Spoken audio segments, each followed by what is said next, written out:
Good evening. Get comfortable.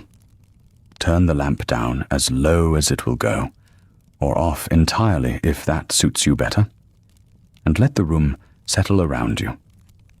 There is nothing you need to do for the next couple of hours, except lie still and listen. If you fall asleep before we reach the end, that is not a failure. That is the whole point. Tonight, we are going to New Orleans. Now, you already have a picture in your head. Almost everyone does. It arrives before you ask for it, assembled out of 100 half-remembered images. A wrought iron balcony above a narrow street, ferns hanging in baskets, a woman in white leaning on the rail with a palmetto fan moving slowly in one hand, and a glass of something cold sweating in the other. The light is golden. Somewhere below, a horse cart goes by. There is a bougainvillea. There is always a bougainvillea, and the woman has nothing in particular to do, because in this picture, the whole city has nothing in particular to do, and the heat has arranged everyone into a kind of permanent, decorative idleness. I want you to hold that picture for a moment, because it is a lovely one, and then I want you to set it aside entirely. Not because it is cruel or unfair, but because it is simply not what a day looked like. It is a postcard.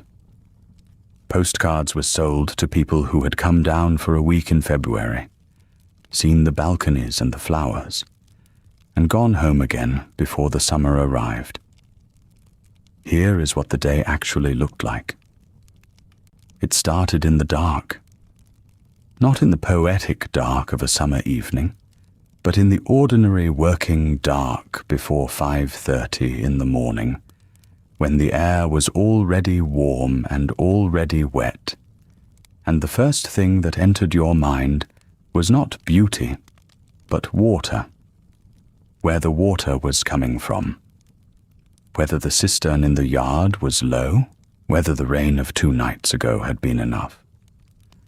Whether the water was safe to drink today, and if it was not, what you were going to do about it before 3 people needed coffee, and 2 of them needed to be walked to school. And after water came ice. In New Orleans in the first decade of the 20th century, a woman's day was organized around ice, the way a modern day is organized around a schedule of meetings. Ice arrived on a wagon. It arrived in a block of a particular size, at a particular hour, at a particular price. And from the moment it entered the box in your pantry, it began to disappear. Everything perishable you owned was in a race against that block. What you bought at market, what you cooked, when you cooked it, what you served at noon, and what you dared to keep back for the evening. All of it was determined by a slowly shrinking piece of frozen water and the number of cents it cost to replace. That is the real subject of tonight's story.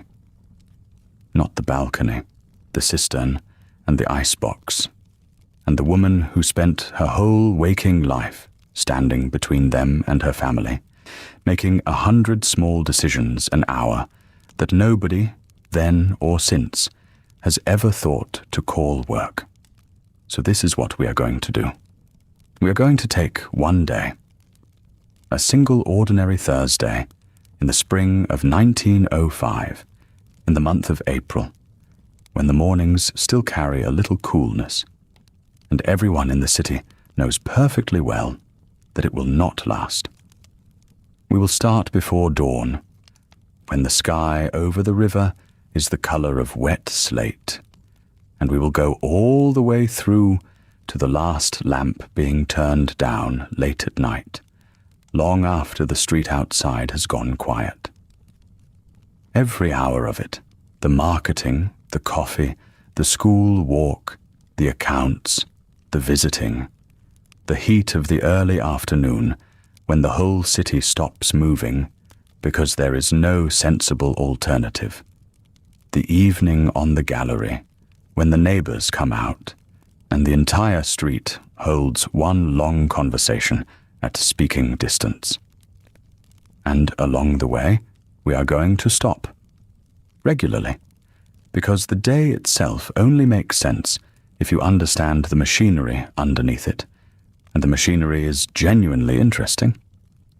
What a pound of coffee cost, what a cook earned in a week, and how far that went, and how it compared to what a cook earned in Chicago or Boston in the same year. Why the house is built up off the ground on brick piers. Why there is chicory in the coffee at all, and why it stayed there long after the reason for it had passed. What the law said about the money in the household account book, which in Louisiana was different from the law almost everywhere else in the country, and different in ways that mattered enormously and were almost never discussed out loud. We will get to all of it, slowly. There is no hurry at all tonight. One thing before we begin, and then I will not interrupt again. If you are the kind of person who likes to leave a note, tell me in the comments where you are listening from and what time it is where you are. I genuinely enjoy reading those. It is one of the odd pleasures of making something like this, that at any given moment somebody is listening at 2 p.m. in one part of the world, and somebody else is listening at 3 a.m. in another. And both of them are, in a sense, in the same room. If you would like more of these, the subscribe button does what it usually does. That is all. Now let us put the postcard away for good, because here is the part that the picture on the front of the postcard cannot show you. And it is the reason a day like this one deserves 2 hours of anyone's attention. The woman on that balcony was, in the version of her life that everyone agreed to accept, not employed. She had no occupation. If a census taker came to the door and asked, the answer written down would be something short and empty, a phrase like keeping house, and the column would move on. She earned nothing. She was supported. In every official description of the household, she appeared as a dependent, in the same category as the 4-year-old. And in reality, she was running a small business with a fluctuating budget, a supply chain that arrived daily by wagon and streetcar, 2 or 3 employees whose wages she negotiated and whose work she directed, an inventory of perishable goods with no reliable refrigeration, a building that required constant management to remain habitable in the climate, and a set of external relationships with neighbors, with tradesmen, with her husband's employer and her husband's employer's wife, on which the family's entire standing depended. She did the purchasing. She did the accounting. She did the scheduling. She handled the personnel. She handled what we would now call client relations, and she handled it in a social system so finely calibrated that a card left at the wrong hour, or a call returned 3 days too late, carried real consequences. All of that was invisible, not hidden. Invisible, which is different. Hidden things are known to exist and deliberately concealed. This was performed in the open, all day, every day, in front of everyone, and simply not seen, because the entire social arrangement rested on the agreement that it was not there. That is the engine of the day we are about to spend together. Everything you will see her do, everything you will do, because from here on you will be doing it, is real skilled labor performed under the official description of leisure. And the strangest part is that the appearance of leisure was itself one of the products she was manufacturing. The ease was the output. The gliding was the job. If any of the effort showed, if the house looked strained, if the coffee was late, or the front room was not ready, that was not merely an inconvenience. It was a failure of the central thing she was being asked to produce. You will feel that tonight. You will feel it in the second change of clothes at 2 in the afternoon, and the third at 6. You will feel it in the way the account book is closed and put away before anyone comes into the room. So, let the pillow take the weight of your head. Let your shoulders come down away from your ears. If your jaw is tight, let it go slack. You are not required to remember any of this. You are not being tested on the price of eggs or the wages of a laundress. If any of it stays with you, it will be because it was interesting. And if none of it stays with you, then you will simply have slept, which is the better outcome anyway. The year is 1905. The month is April. It is a Thursday, and it is not yet 5:30 in the morning. The city is quiet in the particular way that a city is quiet just before it is not. Somewhere off toward the river, a boat sounds. A dog answers it, and then thinks better of the whole enterprise. The air coming through the open shutters is soft and heavy, and smells faintly of damp brick and last night's rain, and the sweet olive in the yard next door. It is already warm. It has not been cool since Tuesday, and it will not be cool again until October. You are lying in a bed with a mosquito bar hanging above it, a fine net gathered at the ceiling and spread out over the 4 corners, and your eyes are open, and you are already thinking about the cistern. Let the room go soft, and let us go back. The house you are lying in is a raised double-gallery house on a side street off Prytania, uptown, in a stretch of the city that was open plantation land within living memory, and is now filling in with houses like yours as fast as carpenters can be hired. It sits up off the ground on brick piers, so that the floor of the first story is a good 3 or 4 feet above the yard. You go up a flight of wooden steps to reach your own front door.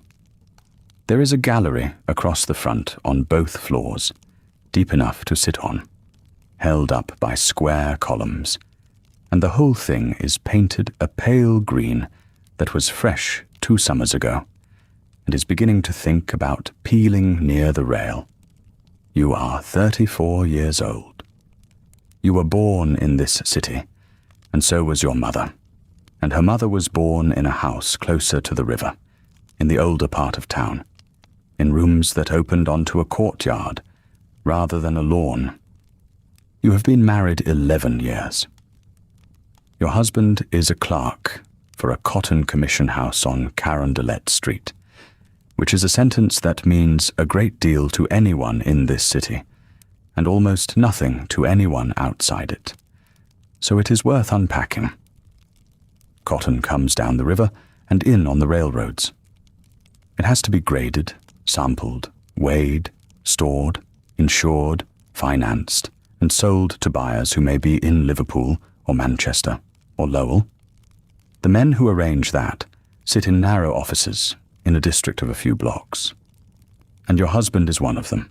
He is not a partner.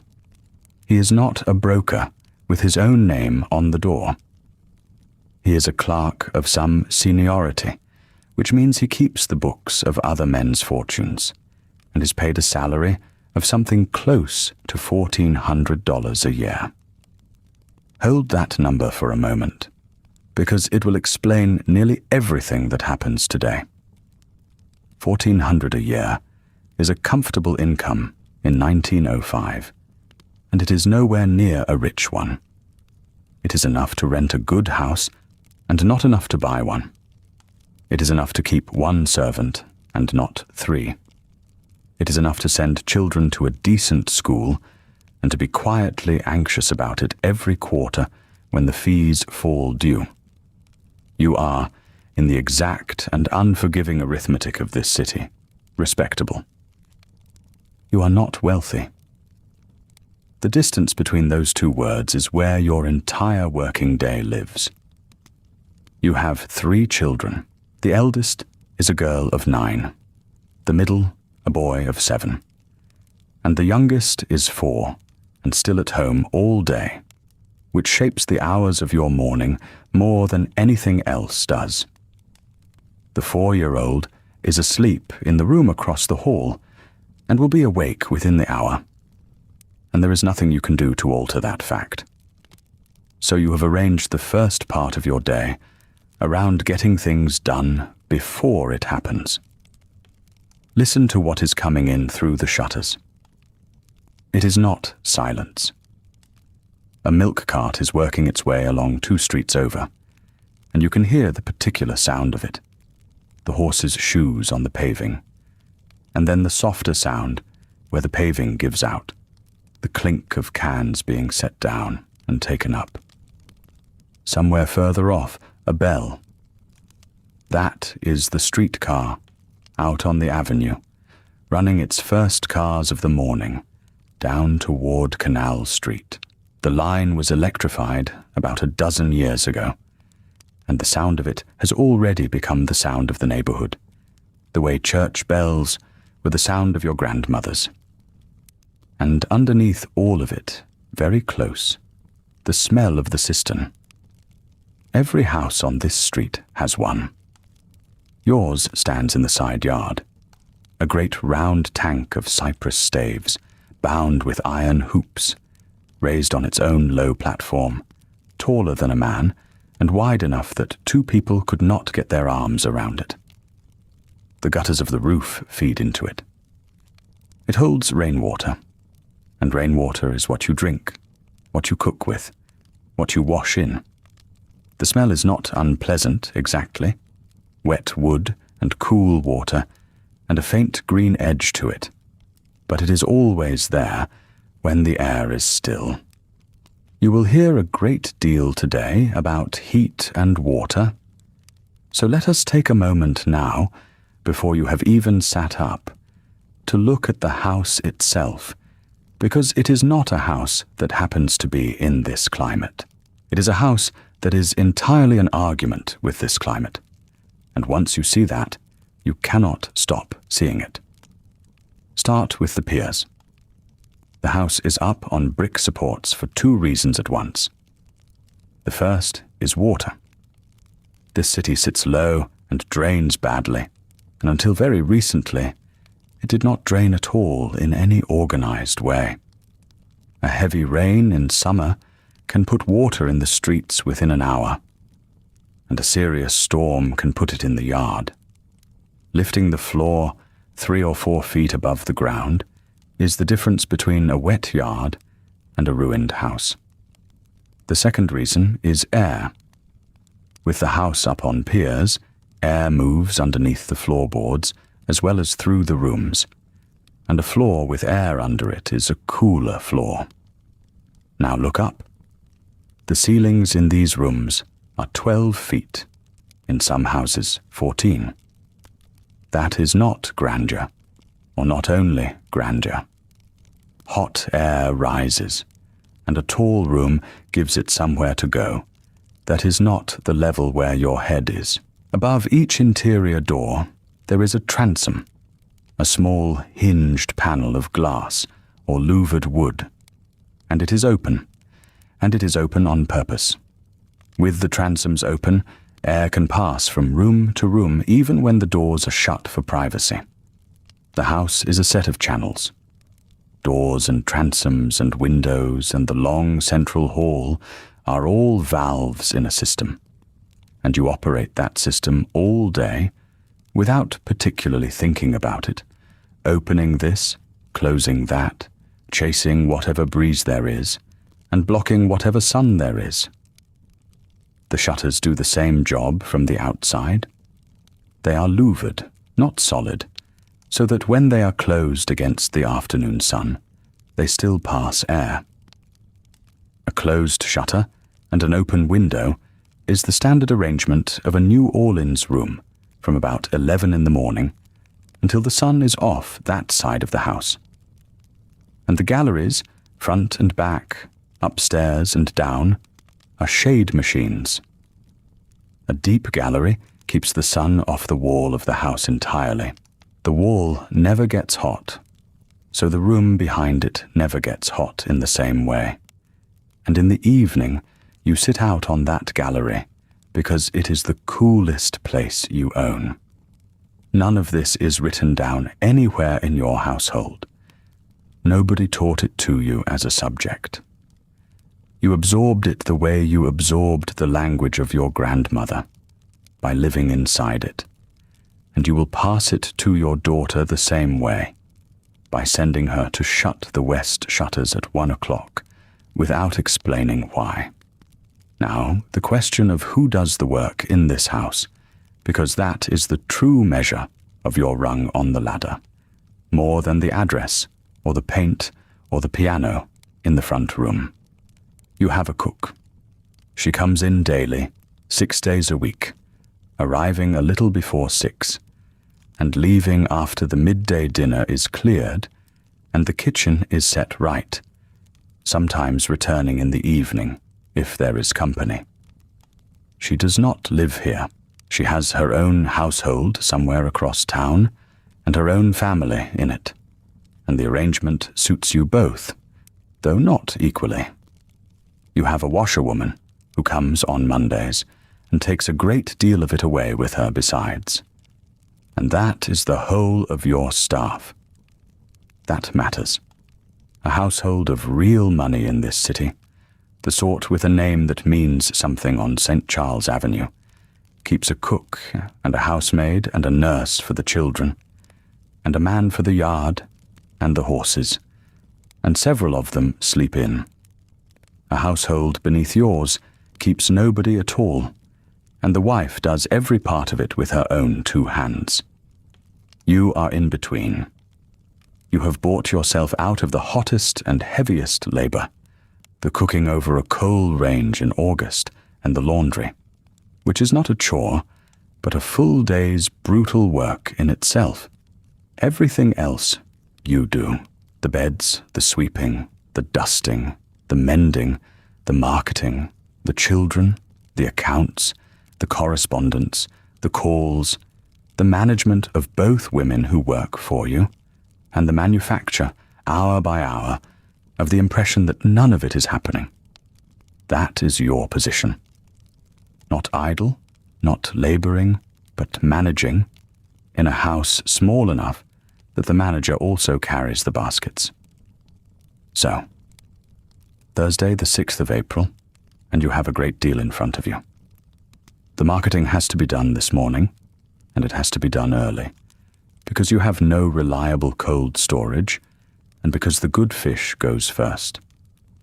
The ice has to be dealt with, which means being in the house when the wagon comes and having the money for it.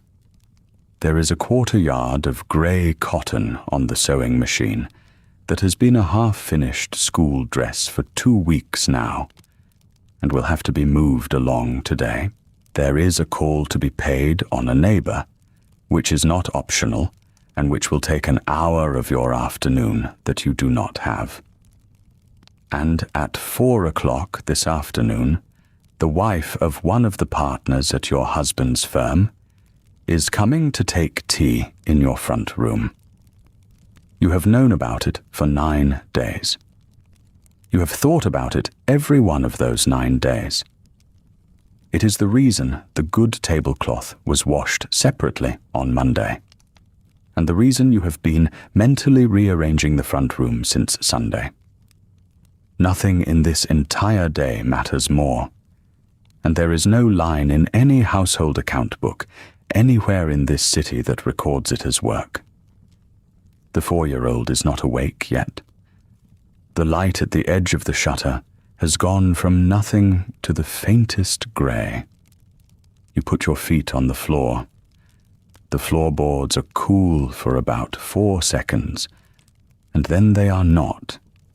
And that is the whole climate of this city in one small sensation. Before you strike a match, before you find the wrapper hanging on the back of the door, let us stop the clock for a moment, because you are about to spend 18 hours doing something that the year 1905 has agreed does not exist. If a census taker came up your steps this spring and asked, as census takers did, what your occupation was, the answer written into the column would be nothing at all, a blank, or in some hands, the word none.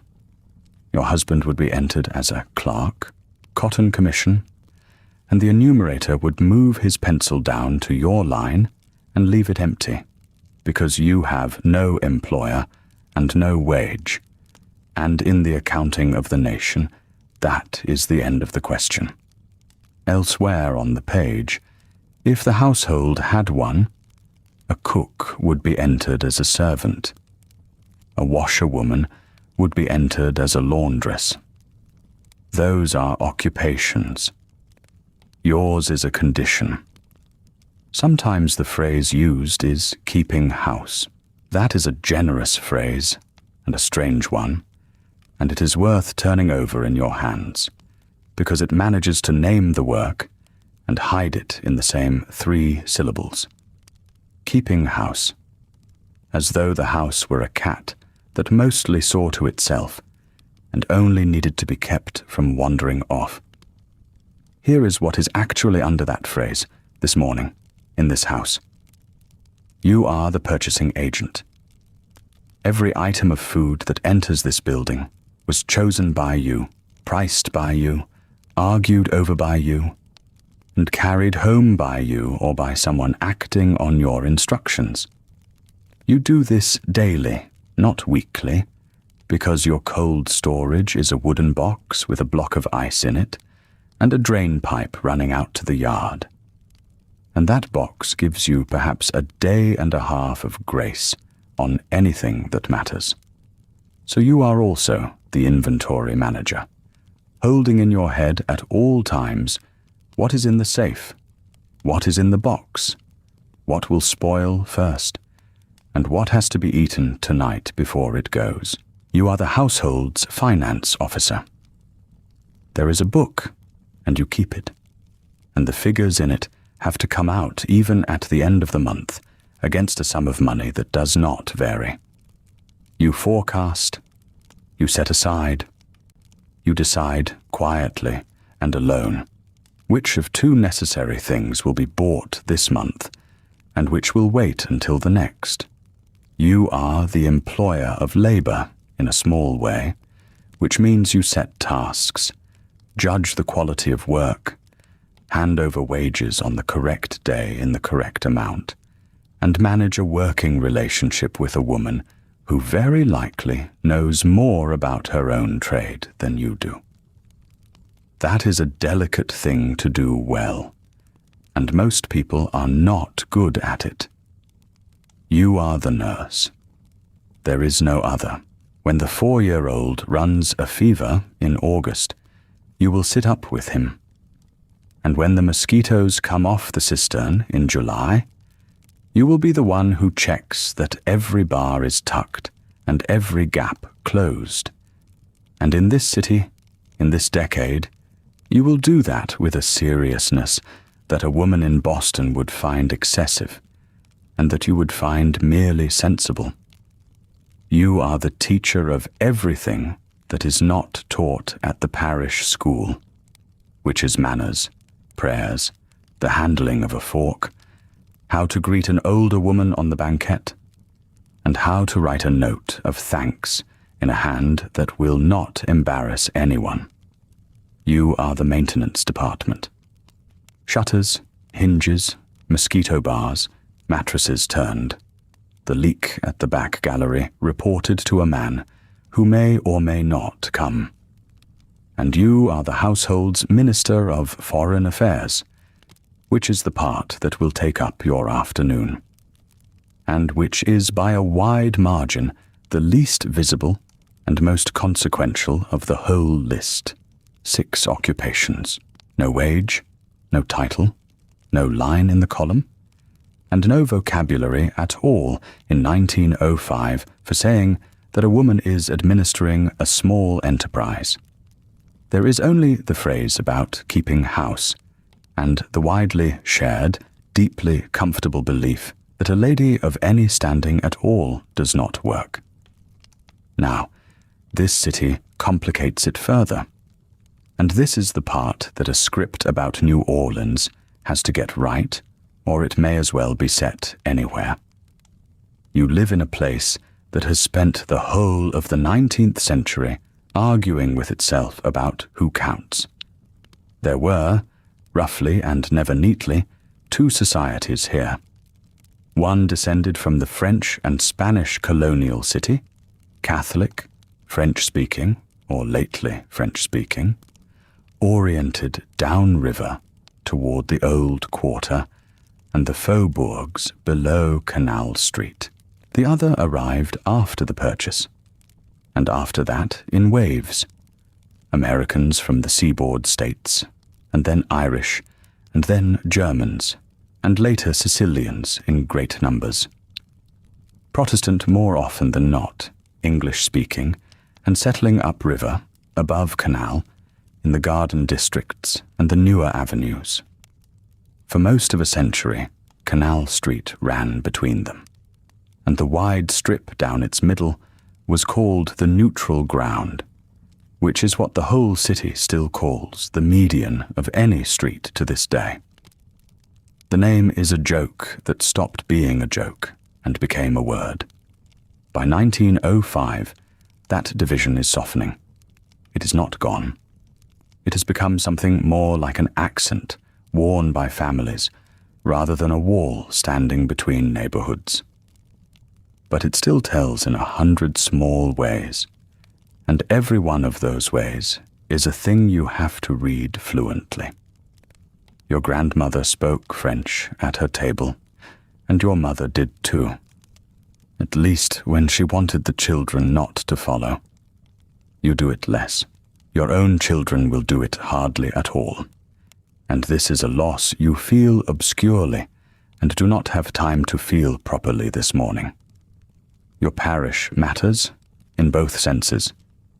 Louisiana calls its counties parishes, and the church parish is a smaller and more powerful thing again, because a woman's church parish tells other women which priest hears her, which societies she belongs to, which children go to, which school, and which funerals she is expected to attend. When another woman learns your parish, she has learned a great deal about you, and she has learned it without asking a single rude question. And your street matters most of all. In a city where houses sit close, and yards are narrow, and everyone's gallery faces everyone else's, the address is the summary. Uptown of Napoleon Avenue means one thing. A raised double house on a side street off Prytania means something a good deal more specific.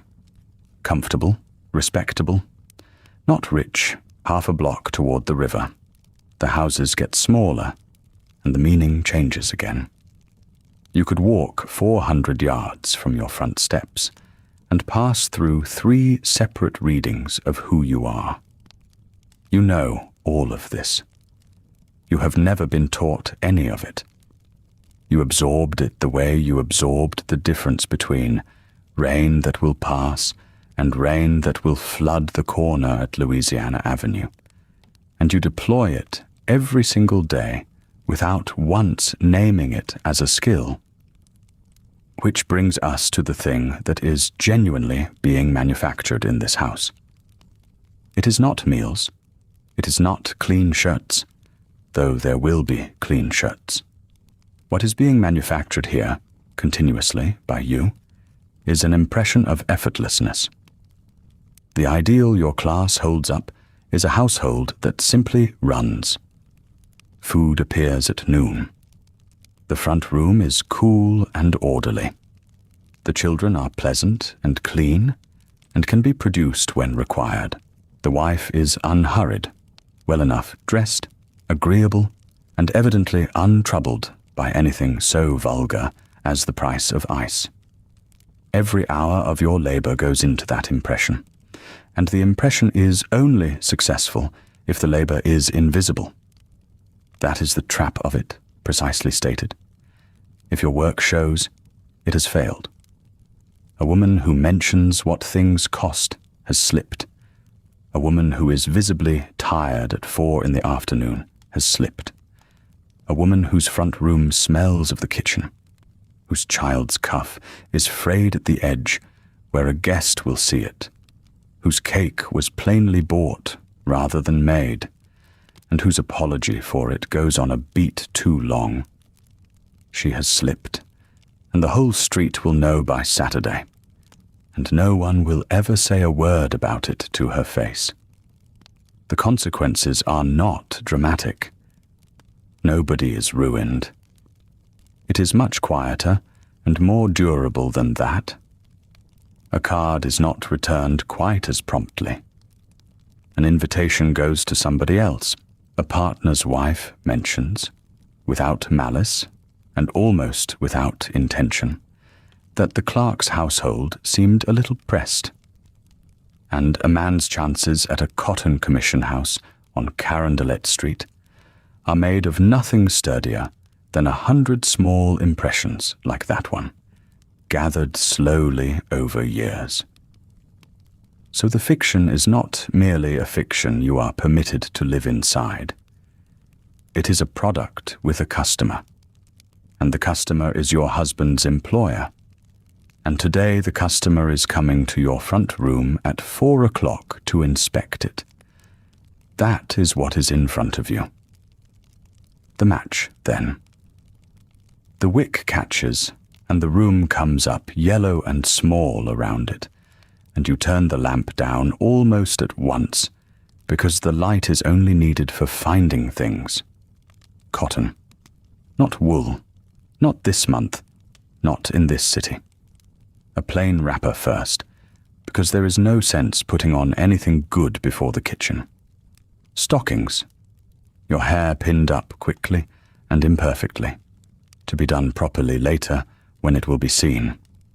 Down the hall, past the door where the 4-year-old is still flat on his stomach with one arm off the edge of the bed.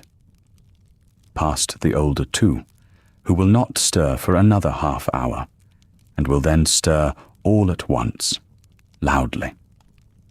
The stairs of a raised house are a particular experience in the dark. You know every board of yours, which one gives, which one sounds, and you take them the way you have taken them for 11 years, one hand on the rail, without any light at all. At the bottom, the air changes, cooler by a degree or 2, closer, smelling faintly of damp brick and last night's coffee grounds. The kitchen is at the back. There is a range in there that is cold and will not stay cold for long. The kitchen sits at the back of the house, reached by a short covered passage that in another decade would have been an open breezeway, and in some houses on your street still is. Older families put the kitchen in a separate building entirely across the yard, because a kitchen is a fire, and a fire in a wooden city is everyone's problem. Yours is attached, which is modern, and which means that from about 6 in the morning until the pots are washed after the midday meal, the back third of your home is warmer than the front third by a noticeable margin. You open the shutters and the 2 windows on the yard side before you do anything else. This is not optional. Whatever air is going to move through this room today has to be invited in early, while it still has some coolness in it, and by 9 it will not be worth inviting. The range is coal. It squats against the far wall on its own brick pad. Black iron, 6 lids on top, a firebox on the left, and an oven on the right, and a water reservoir at the end that you keep filled, because hot water that arrives without effort is worth having. There is a coal scuttle beside it, and a hod of kindling, and a box of matches on the shelf above, kept high and dry, because a damp match in this climate is not a rare misfortune, but a daily one. You do not light it yet. You rake out yesterday's ash first, into a bucket, and the ash will go on the yard path or around the fig tree, depending on how much of it there is. Then paper, then kindling laid crosswise, then a shovel of coal on top of that, and then the match. It takes a few minutes to catch properly. You use those minutes for the coffee. The pot is a drip pot, tin or enameled ware, 2 chambers with a perforated plate between them.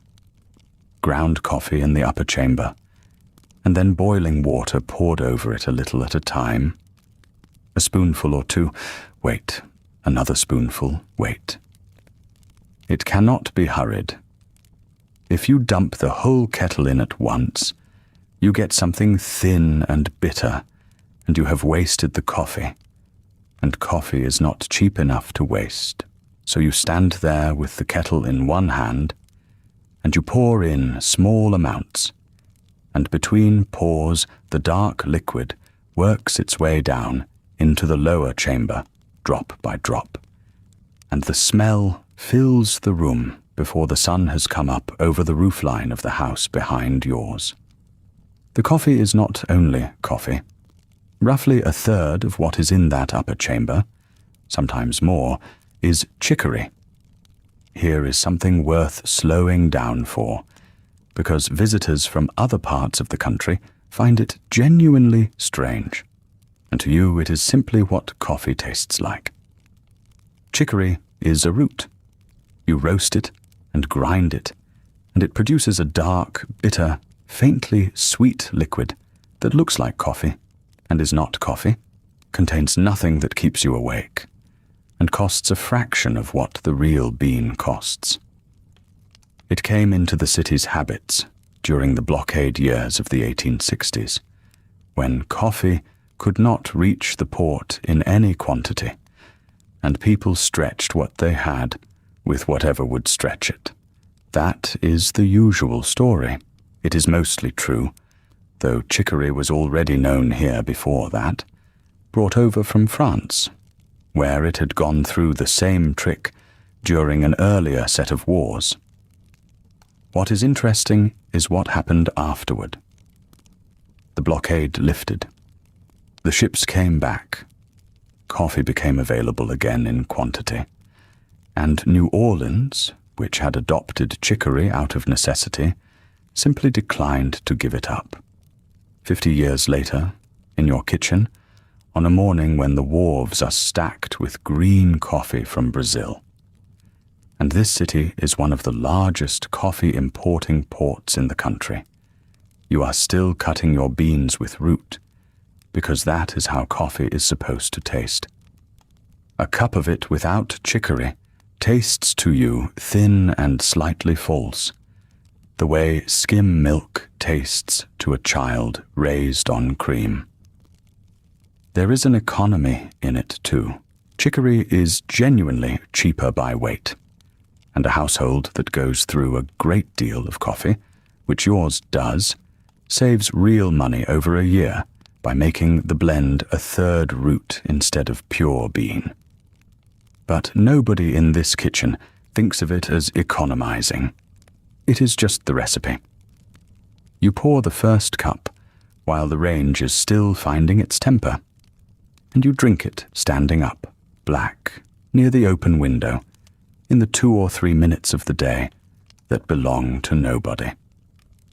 Then the gate latch in the yard goes, and the cook is here. She comes 6 mornings a week, arriving somewhere between 6:15 and past, depending on the streetcar and on whether she has stopped anywhere on the way. She does not live in. She has her own household several streets away, and her own family in it, and at the end of the day she goes home to them. And that arrangement is very much the norm here in a way it is not in New York or Boston. Live-in service, with the servant sleeping in a garret or a back room, was ordinary in this city once. It is steadily becoming less so. The women doing this work have pushed decade by decade for the right to sleep in their own beds.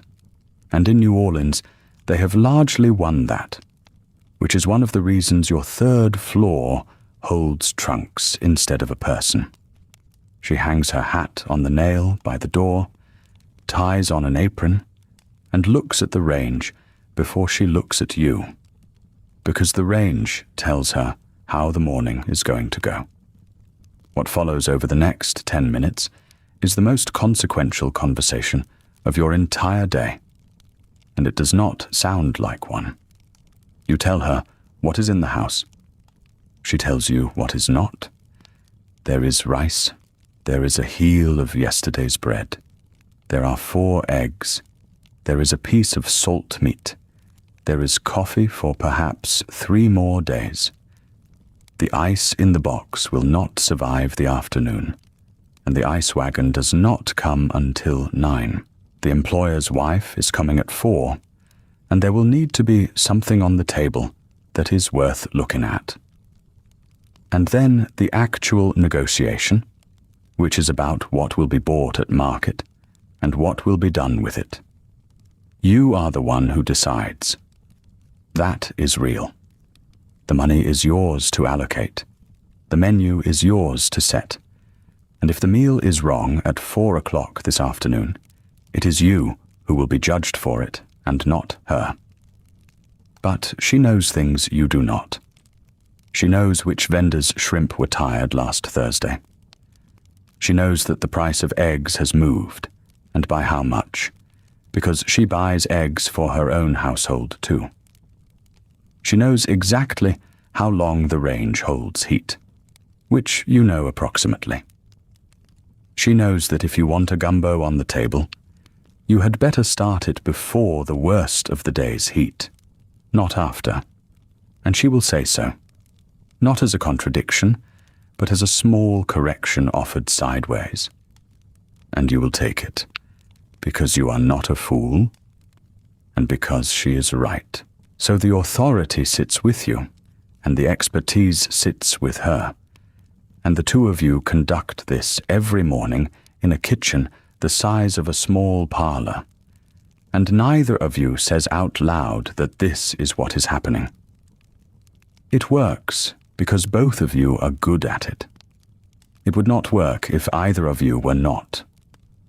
She earns somewhere between $4 and $6 a week. Cooking is skilled work and is paid at the top of the domestic scale here, above general housework, above nursemaid work, well above laundry by the day. $4 is a common figure in this city, in this decade. 6 is good. Wages here run below what the same woman would be paid in Chicago or New York, sometimes by a third or more, which is one of several reasons why a great many people are leaving. Set that against what it buys. Rent on a small house in a working neighborhood might be $5 or $6 a month. A pound of round steak runs around 12 cents. Rice, which is grown up the river and is the cheapest starch on any table here, is a few cents a pound. Coffee, real coffee, is around 15 cents a pound and is one of the reasons the chicory is in your pot. So a cook's weekly wage is a real wage that supports real people, and it is also thin enough that everything depends on the work being steady.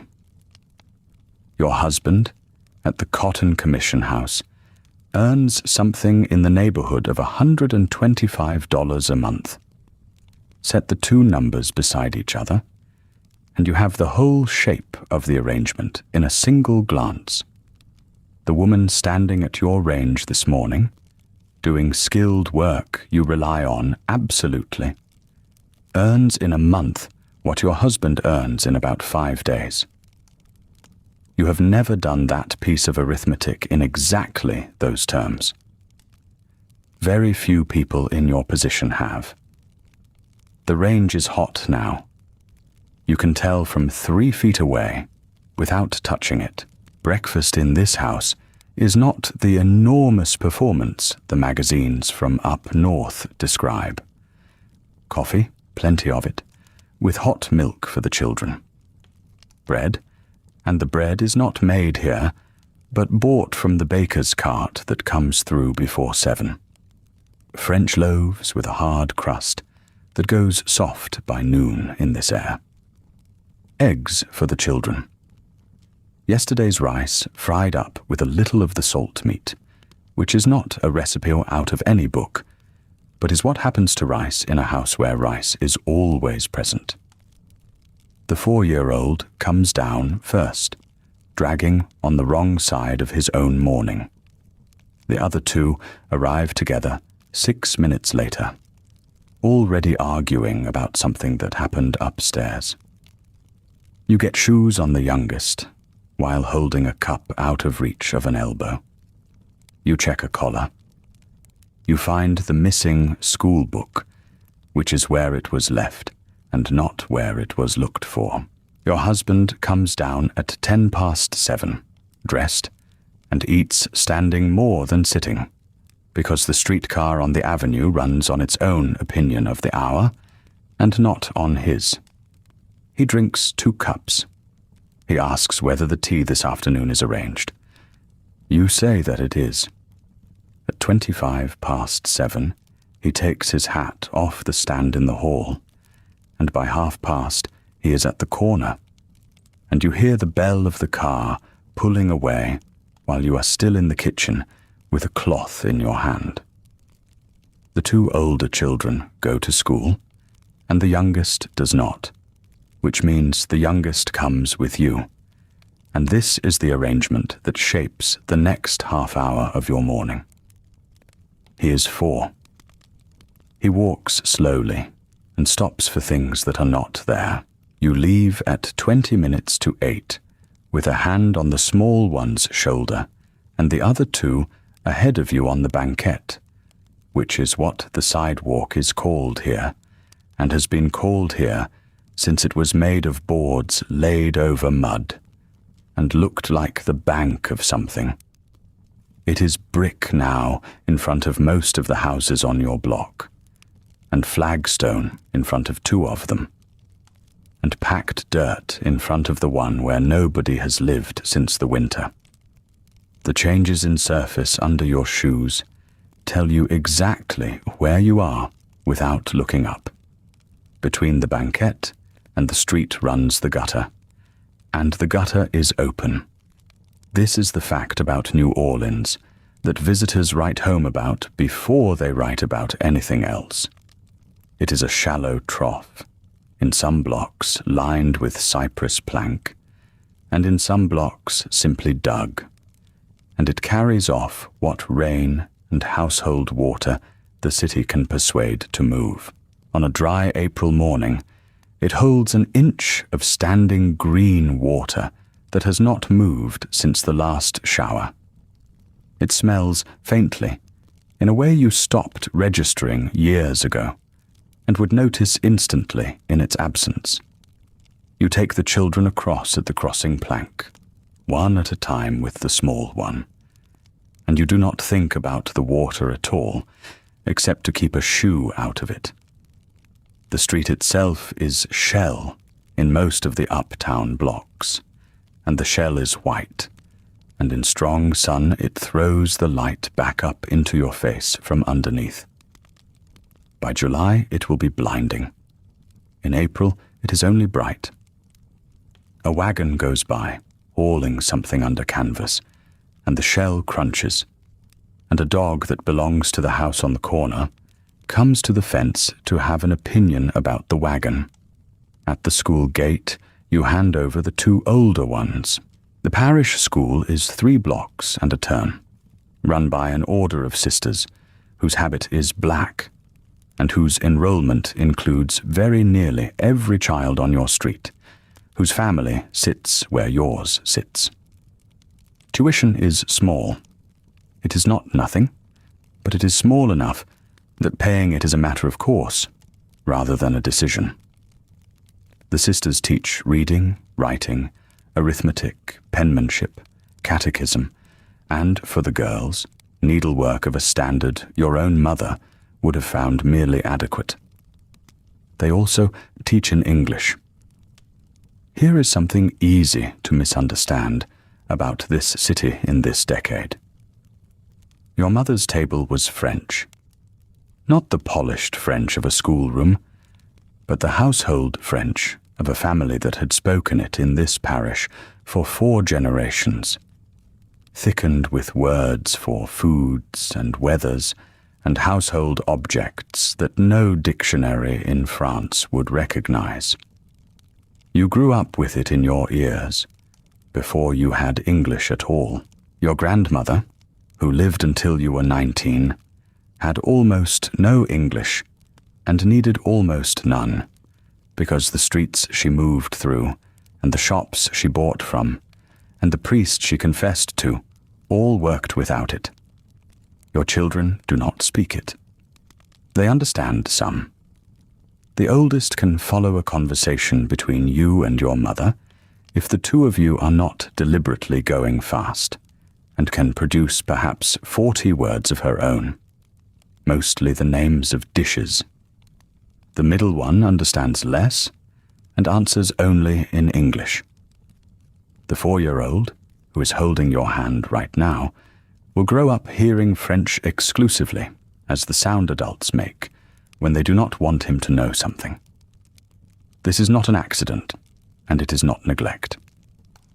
It is a decision that thousands of households in this city are making in exactly these years, mostly without discussing it.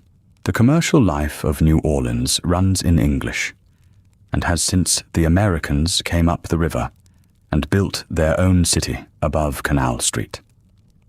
Your husband's ledgers are in English. The cotton house is English. The courts are English.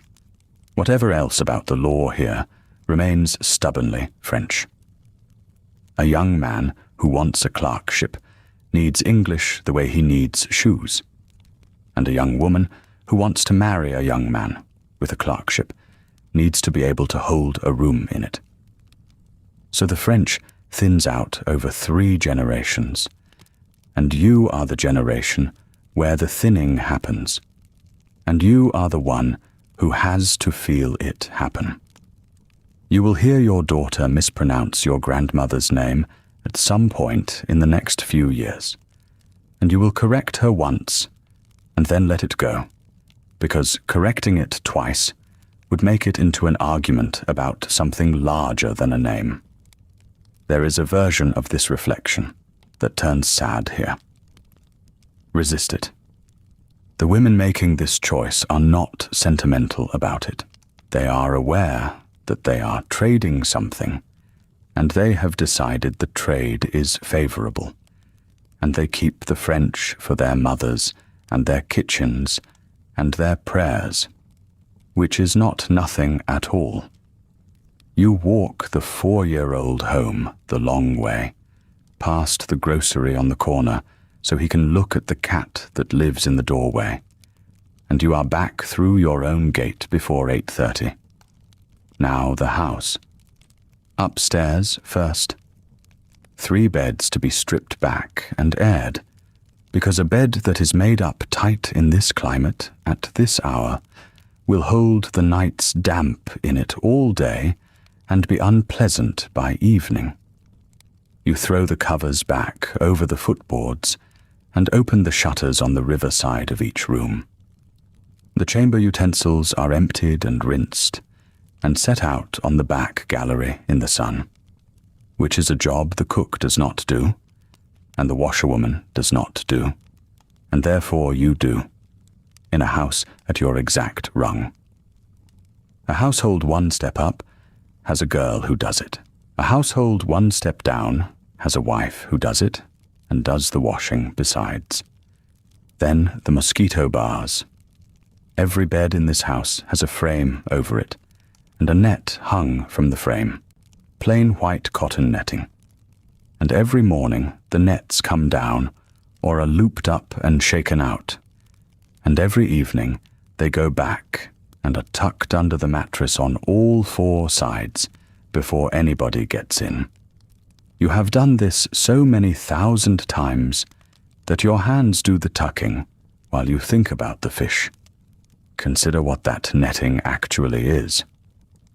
In your mother's house, it was understood as a comfort measure, a thing that kept insects off you so you could sleep. That was the entire theory of it. Nobody in this city, in your childhood, believed the netting was doing anything except preventing bites. That understanding is, right now, in these exact years, being rewritten around you.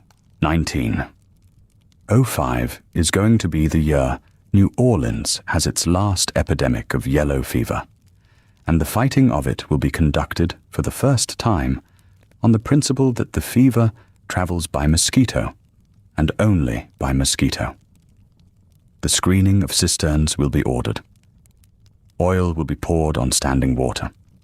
Houses will be screened. And it will work. And the thing that has come up this river every few summers for 180 years will simply stop coming. You do not know this in April. Nobody knows it in April. But the theory is already in the newspapers, argued about at dinner tables, and treated by a great many sensible people as an interesting foreign notion that cannot possibly account for what everyone has always known about bad air and filth and the season. Which brings you to the yard and to the cistern. It stands on a low brick platform against the side of the house, a cypress barrel taller than you are, hooped in iron, fed by a downpipe off the roof. It holds rainwater, and rainwater is what this household drinks and cooks with and makes coffee from. The river water that comes through the city pipes is available on your block, and you use it for washing floors and flushing and watering, and you do not drink it. And neither does anybody you know who has a cistern, because river water at this date arrives without meaningful filtration, and arrives brown after rain, and tastes of the whole continent upstream. So your drinking water is a domestic asset that you manage. You know roughly how full the barrel is by the sound the dipper makes. You know that a long, dry stretch in October means buying water or drinking what you would rather not. You know the cistern needs cleaning out, and that it has been longer than it should have been.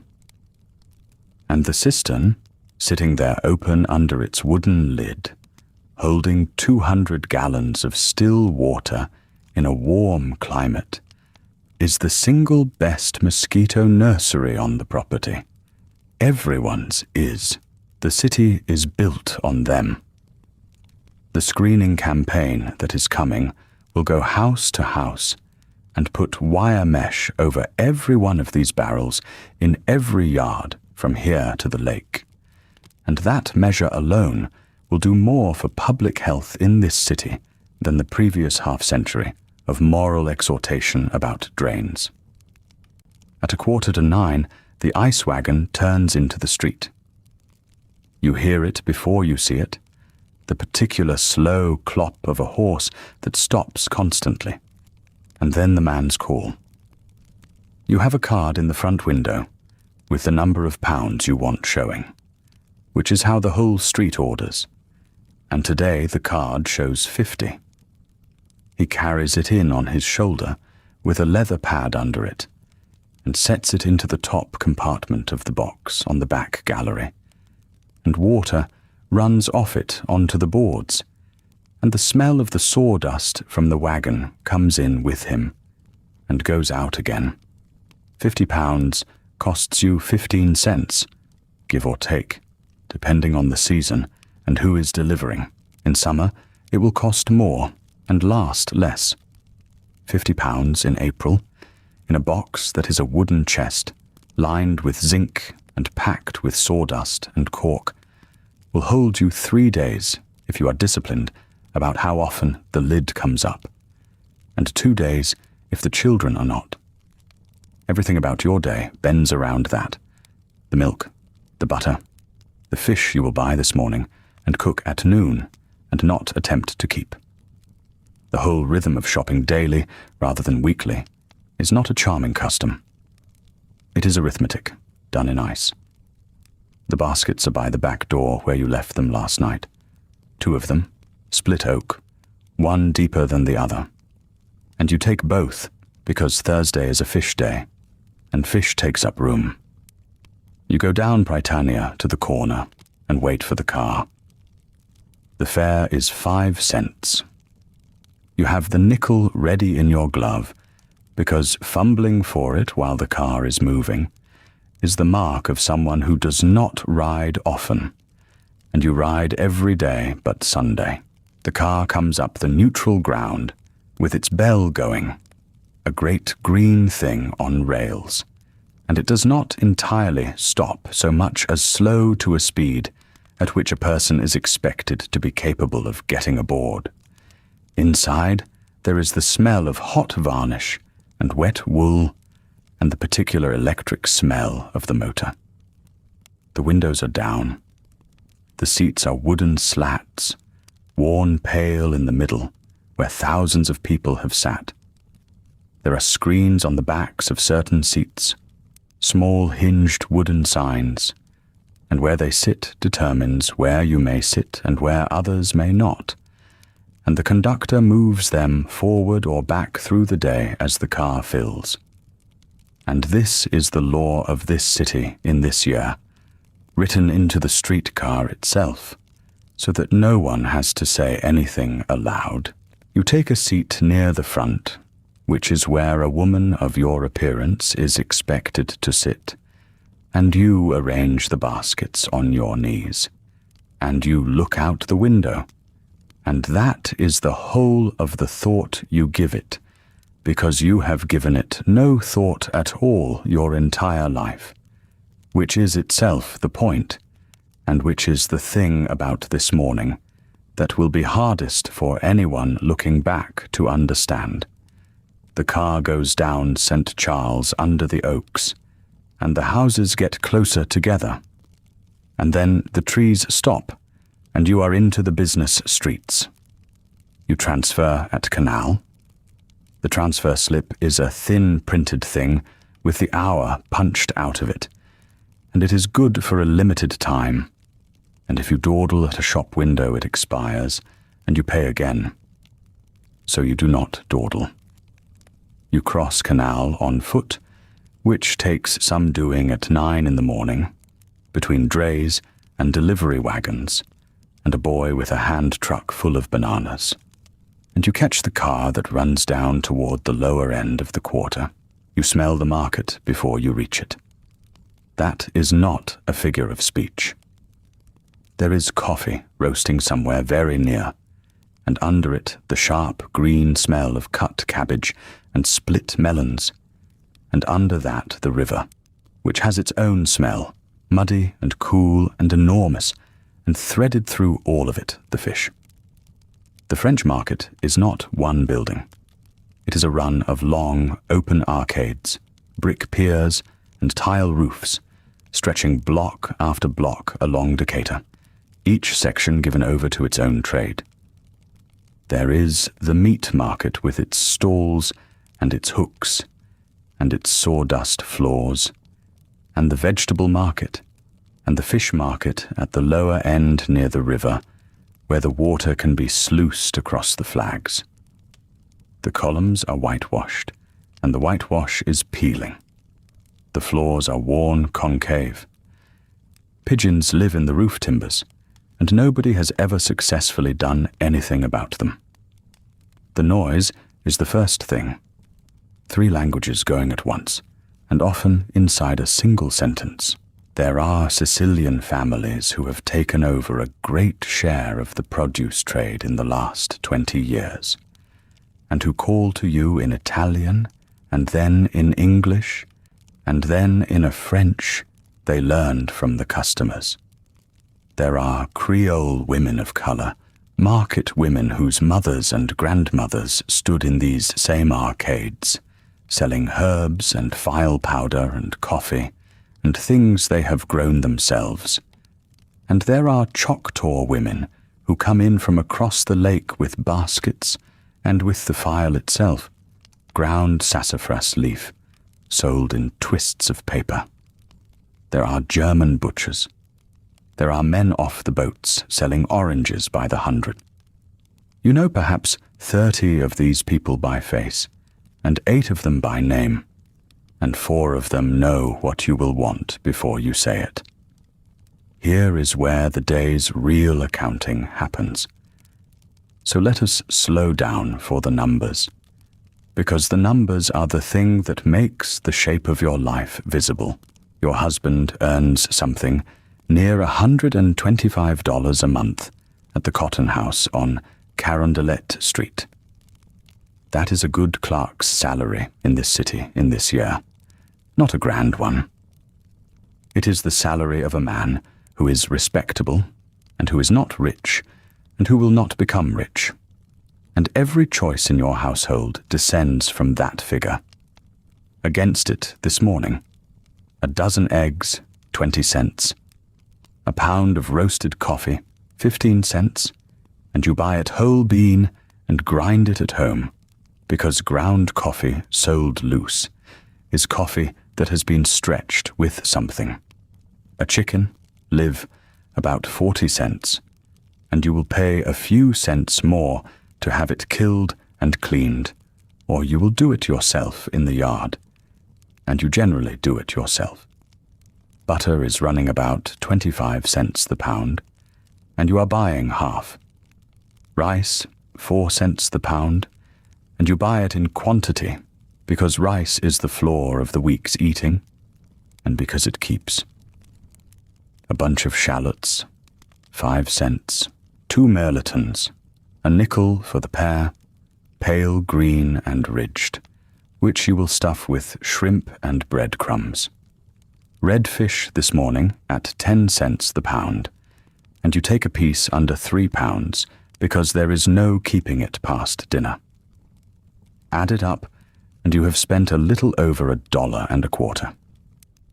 Do that 6 days a week, and you are spending something in the neighborhood of $35 a month on food.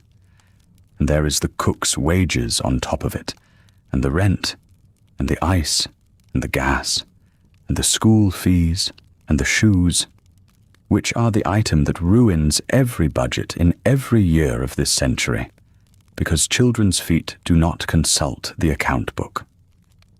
What is left at the end of a month, when it is a good month, is perhaps $10.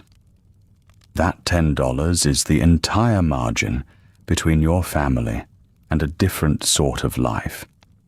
And you are the person who produces it, 1 nickel of shallots at a time. Now watch what you actually do at the fish stall, because this is the part that no one in your life will ever name as a skill. You do not ask the price first. Asking the price first tells the man you are shopping on price, which invites him to show you the fish he wants gone. You look at the fish. You look at the eye, which should be clear and standing proud, not sunk and clouded. You lift the gill cover with 1 finger and look at the color underneath, which should be a bright wet red and not brown. You press the flesh with your thumb and watch whether it springs back. You smell it, close, without any embarrassment at all, and what you are smelling for is not fish, but ammonia. And if there is any, you set it down, and you do not explain why, and he does not ask, because both of you know. Then you ask the price, and when he names it, you say nothing for a moment, and the silence does most of the work, and he comes down a cent, or he throws in the heads and frames for stock, which is what you actually wanted, because the stock is tomorrow's soup, and the soup is a whole meal you will not otherwise have to buy. You do the same at the vegetable arcade with a different set of tests. You know what a satsuma should weigh for its size, which is heavier than you expect, and you know that the ones sold in April are the last of the crop, and the last of the crop is not worth the price they ask, so you leave them. You know which of the Sicilian families brings in from the truck farms across the river, and which buys from a wholesaler on Front Street and marks up. And you know that on Thursdays the first is short of tomatoes, and the second is not. You know within a nickel what everything on these tables ought to cost, and you know it because you have been standing here 3 mornings a week for 11 years, and you have kept in your head an unwritten record of every price you have ever paid. There is no word for this in 1905. It is not called purchasing. It is not called quality inspection or inventory management or supplier relations, though it is precisely those things, done under a tile roof by a woman in a shirtwaist with a basket on her arm. When your husband describes his household to another man, he will say his wife does the marketing, and the other man will nod, and neither of them will hear anything in that sentence but an errand. You come out at the Decatur side a little after 10, with both baskets full and heavier than you would like, and the sun has got up over the levee, and the light off the whitewashed piers is hard now. A boy offers to carry them to the car for a penny, and you let him, because your arms have another 12 hours of work in them today, and you have learned to spend a penny to protect them. On the car going back uptown, you sit with the baskets against your shins and the fish wrapped in newspaper on top, and you can already feel the ice you bought this morning working against everything you are carrying. The whole system of the day balanced between the block on the back gallery and the redfish on your lap, and you calculate, without deciding to, how long you have. 3 hours. The fish must be cooked by 1, and this is why you are here at all, why you make this trip 6 mornings a week instead of 1, why you carry rather than order and deliver, why the household runs on the day rather than the week. Not custom, not charm, not some warm, old-fashioned habit that the century will later look back on and call quaint. You shop daily because nothing in your house will keep, and nothing keeps because cold costs 15 cents and lasts 3 days. And every romantic thing anyone will ever say about the New Orleans market is downstream of that one hard fact. The car lets you off at the corner, and you walk the last block with the baskets. And the boy is not here to carry them now, and you feel every pound of it in your shoulders. The house sits up on its piers, with its shutters half closed against the eastern light, the way you left them, and it looks asleep, and it is not. The cook has been in it for 4 hours already. You go up the front steps because the side gate is latched, and you have no free hand, and you come into the hall, and the first thing you notice is the temperature. It is cooler in the hall than it is on the street by several degrees, and this is not an accident. And it is not luck, and it is not because the house is old. It is because the house has been managed all morning by you and by the cook and by habit, the way a boat is managed, in small, constant adjustments, that nobody thinks to describe as work. Here is how it is done. The central hall runs straight through from the front door to the back door, and both doors have transoms above them, and both transoms are open. That gives you a channel. The river breeze, such as it is in April, comes off the water and up the slope and finds the front door, and it goes down the hall and out the back, and everything that opens onto the hall gets a share of it. The doors to the front rooms are hooked open at the top and bottom with little brass catches, so they cannot swing shut and break the current. Over each interior door there is another transom, tilted at an angle you set yourself, and those angles are not the same on both sides of the hall, because the sun is not the same on both sides of the hall. The shutters do the rest. On the eastern gallery, they are closed to slats all morning, so the light comes in striped, and the heat mostly does not come in at all. By 2 in the afternoon, you will reverse them, open the east, close the west, and the whole house will turn its back on the sun, the way a person shifts in a chair. The ceilings are 14 feet high, which sounds like grandeur, and is actually plumbing for air, because heat goes up, and the transoms are cut high in the wall precisely so that the hottest air in the room has somewhere to leave.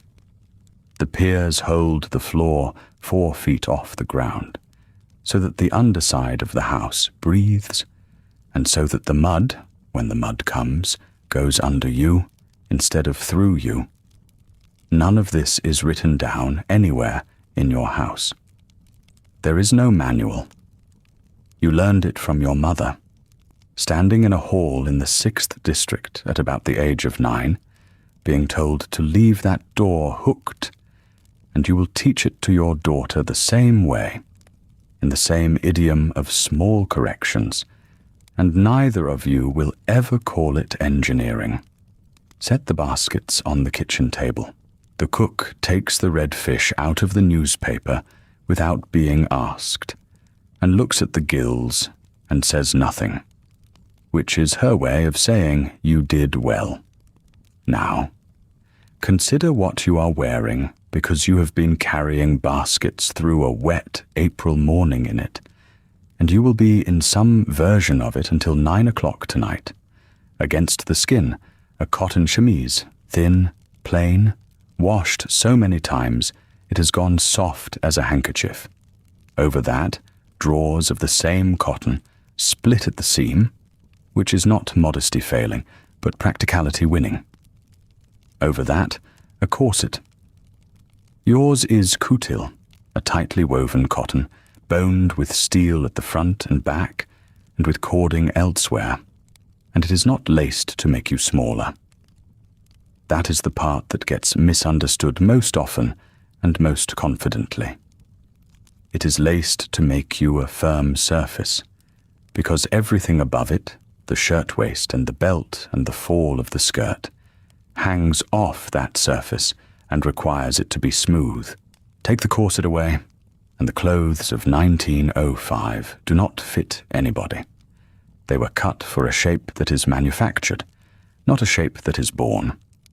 Over the corset, a corset cover, thin, then a petticoat, cotton, sometimes 2 in cooler months, and 1 now. Then the skirt, gored, falling from the waist, without gathers at the front, so that it lies flat over the stomach, and flares out behind.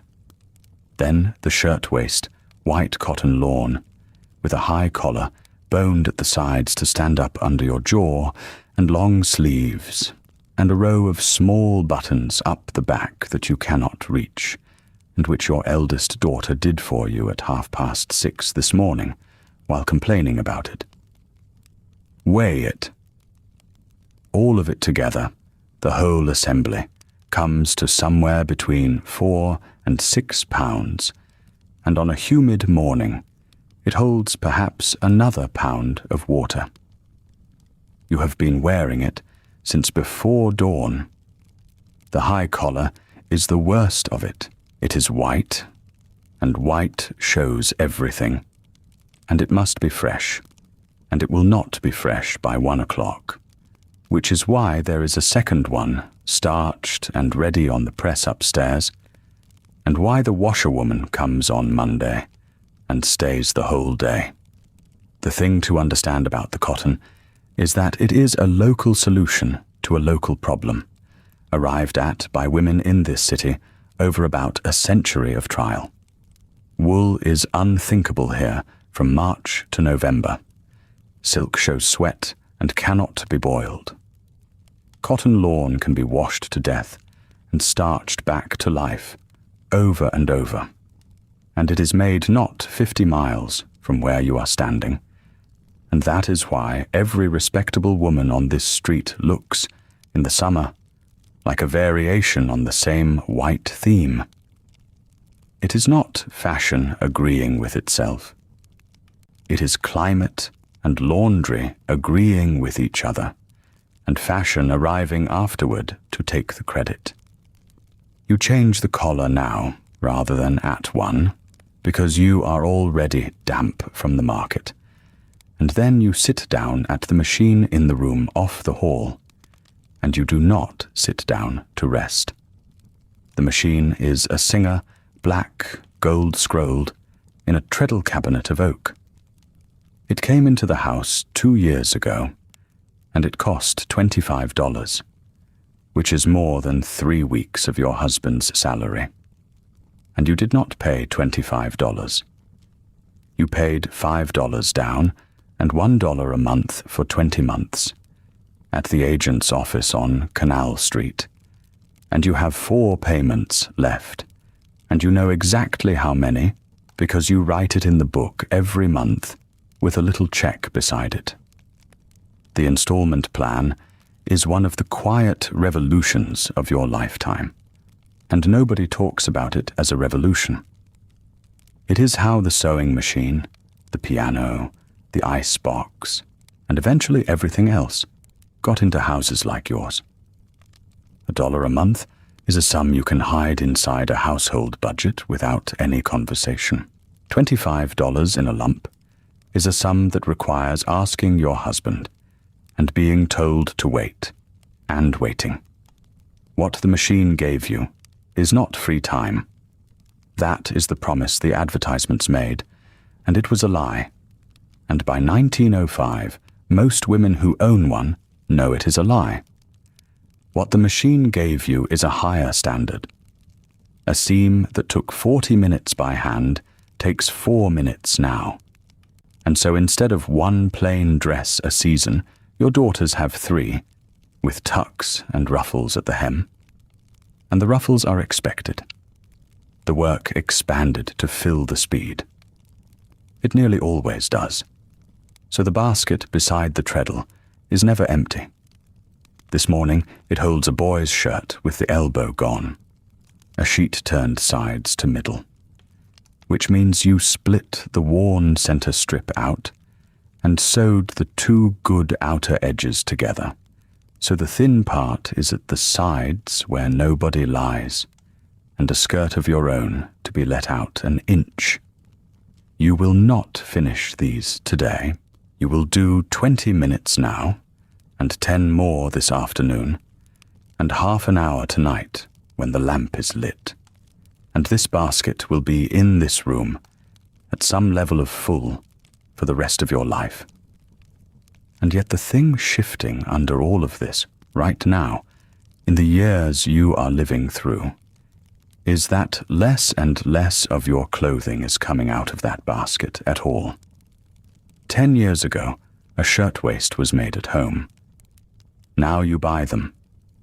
There is a catalogue on the shelf in the hall, thick as a Bible, and it will send you a shirtwaist for 59 cents, or a boy's suit, or shoes, or curtains, out to a rail depot, and then to your door. On Canal Street, there are department stores with plate glass windows, and whole floors of ready-made goods hung on racks, and you can walk in and come out with a garment in a box the same afternoon. And this is new, and it is astonishing, and within a decade it will be so ordinary that your daughter will not believe it was ever otherwise. What still has to be made at home is the fitted and the intimate and the growing. Children's clothes, because children change size, and no catalogue will cut for a 9-year-old with your husband's long arms. Underclothes, because they are simple, and the cotton is cheap, and the labour is yours, and therefore free. Alterations, endlessly, because the ready-made thing fits an average person, and no person is average. And repair, always repair, because a shirt is not thrown away in this house until it has been a shirt. Then a shirt with new cuffs. Then a boy's shirt. Then dusting cloths. The machine goes and stops and goes. Out in the kitchen, you can hear the range door, and the sound of the cook chopping onions and celery and sweet pepper together on the block, which is the sound the middle of every day makes in this city. And under it, the smell begins to come down the hall on the same current of air you spent all morning arranging. It is nearly 11. Dinner is at 1, and dinner is the meal that matters.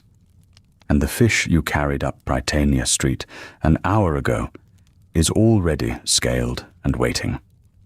The dinner hour in this city is not the dinner hour in New York or Boston. And if you had a northern cousin come to stay, she would spend her first week confused about when she was supposed to be hungry. Here, the main meal is at midday. It is served at 1, or as near to 1, as the household and the range, and the weather allow.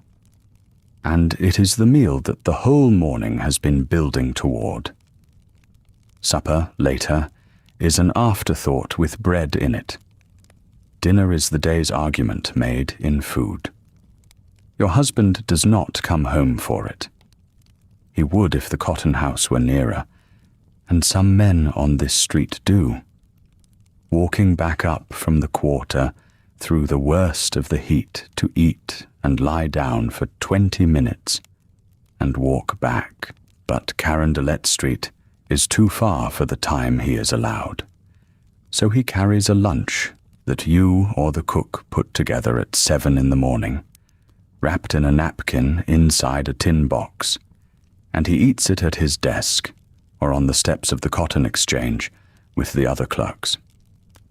This is a small thing, and it changes the shape of your entire day.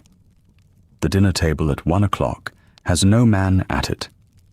It has you and the youngest, and on the days their school lets them, the 2 older children, who come home at noon and go back at 2. So dinner is eaten by 4 people, 3 of them under 10, and it is still cooked as a full dinner because it is Thursday, and because that is how it is done, and because whatever is not eaten at 1 o'clock is the reason there will be something to eat tomorrow. Today it is the fish. Red fish, brought up from the market this morning, baked whole with a little onion and lemon, and served with rice, because everything here is served with rice the way bread is served elsewhere. There is a dish of stewed okra with tomato that the cook started before you got back. There is bread from the baker's cart, which comes down the street twice a day, and which almost no one in this neighborhood makes at home anymore, because bread is cheap and coal is not, and heating an oven in April to make what a man will hand you at the gate for a nickel is a decision no sensible woman makes. There is butter kept in a covered dish, sitting in a shallow bowl of water, because the ice is doing other work. Monday will be red beans.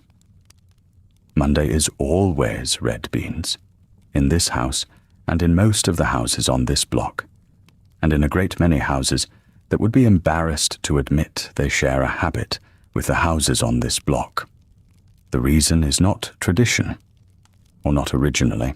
The reason is that Monday is wash day, and wash day takes a woman or a washerwoman from before dawn until the middle of the afternoon, and a pot of dried beans with a piece of pickled pork in it can be set on the back of the range at 8 in the morning and be ignored for 6 hours and be better for the neglect. The ham bone from Sunday goes in. The dish exists because of labor scheduling. It became a tradition afterward, the way most traditions do. Gumbo works on the same logic from the other direction. Gumbo is where the week's remainders go to be made respectable. Whatever the fish market had cheap, whatever chicken is left, whatever the garden gave up, the last of the sausage, all of it into a pot over a ruo that takes a patient 40 minutes of standing and stirring and not looking away. Nobody writes down a recipe for it in a house like yours, because it is not a recipe. It is a method for turning the end of one week into the beginning of the next. You could look at your family's gumbo on a Friday and reconstruct almost exactly what was bought on Tuesday. This is the actual architecture of the week's eating, and it is yours to design, not the cook's. She executes it, and she is better at the execution than you are, and both of you know it. But the sequence, the buying, what carries forward into what? The calculation that says a chicken bought today must yield the fricassee at 1 o'clock, and the stock tonight, and the rice dish tomorrow before the bones go out. That is done in your head while you are doing 4 other things. And it is done every day, and it has to be right, because being wrong costs money you do not have spare. Which brings us to the book. There is a household account book in the drawer of the small table in the front room, and after dinner, when the plates have gone back to the kitchen, and the older children have gone back to school, and the youngest has been persuaded to lie down, you take it out. It is ruled in columns. It is not elegant. It has the date, the item, and the amount, and it has a running total for the month, and at the end of the month, it has a reckoning against what came in. What came in is a salary. Your husband is paid monthly by the Cotton Commission House, and a clerk of his standing, and years in 1905, is earning somewhere in the range of $80 to $100 a month, which is a real living, and not a comfortable one.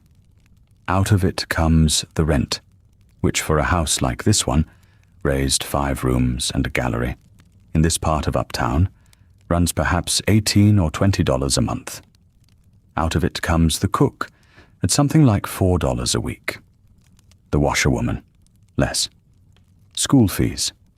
Coal, ice, gas, the doctor when the doctor is needed, the church, the insurance man who comes on Saturdays for his 15 cents shoes, which are the great destroyer of every household budget on earth, because children's feet do not consult the budget.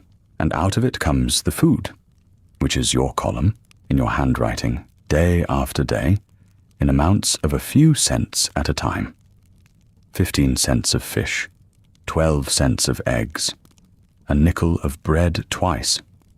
Coffee, which is the one thing in this house nobody economizes on, at perhaps 15 cents a pound, with the chicory stretching it. Here is the part that matters. Your husband hands you money. Not all of it, and not on a schedule you set. A portion of the month's pay for the running of the house, and you account for it. And if the accounting shows well, you may be handed a little more, and if it shows badly, there is a conversation. The rest of it, the part that pays the rent and the insurance and whatever goes into the bank, you do not touch and largely do not see. You know the number of his salary the way you know the weather. You do not administer it, and yet the money that passes through your hands over a year is the majority of what that household consumes, negotiated in 5-cent increments across 100 separate transactions a week, with no error permitted. If a bank clerk did this work, he would be called a bookkeeper and paid for it. Now, the law, because Louisiana is not like the rest of the country, and this is genuinely worth slowing down for. Every other state in the Union in 1905 is working out of English common law, and under common law the historical default was that a married woman's legal personality was folded into her husband's. Her property became his to manage. States had been chipping away at this for 50 years with married women's property acts, statute by statute, but they were chipping away at a common law foundation. Louisiana never had that foundation. Louisiana runs on civil law descended from French and Spanish codes, and the civil law brought with it the idea of community property. Under it, what a married couple acquires during the marriage belongs to the marriage, to both of them, in halves. Your husband's salary is not simply his. Half of it is legally yours. What you brought into the marriage from your mother stays separate and stays yours. If the marriage ends, you leave with your half of what was accumulated. And this is not a favor and not a negotiation. It is the code. That is the theory, and it is a better theory than a woman in Ohio has.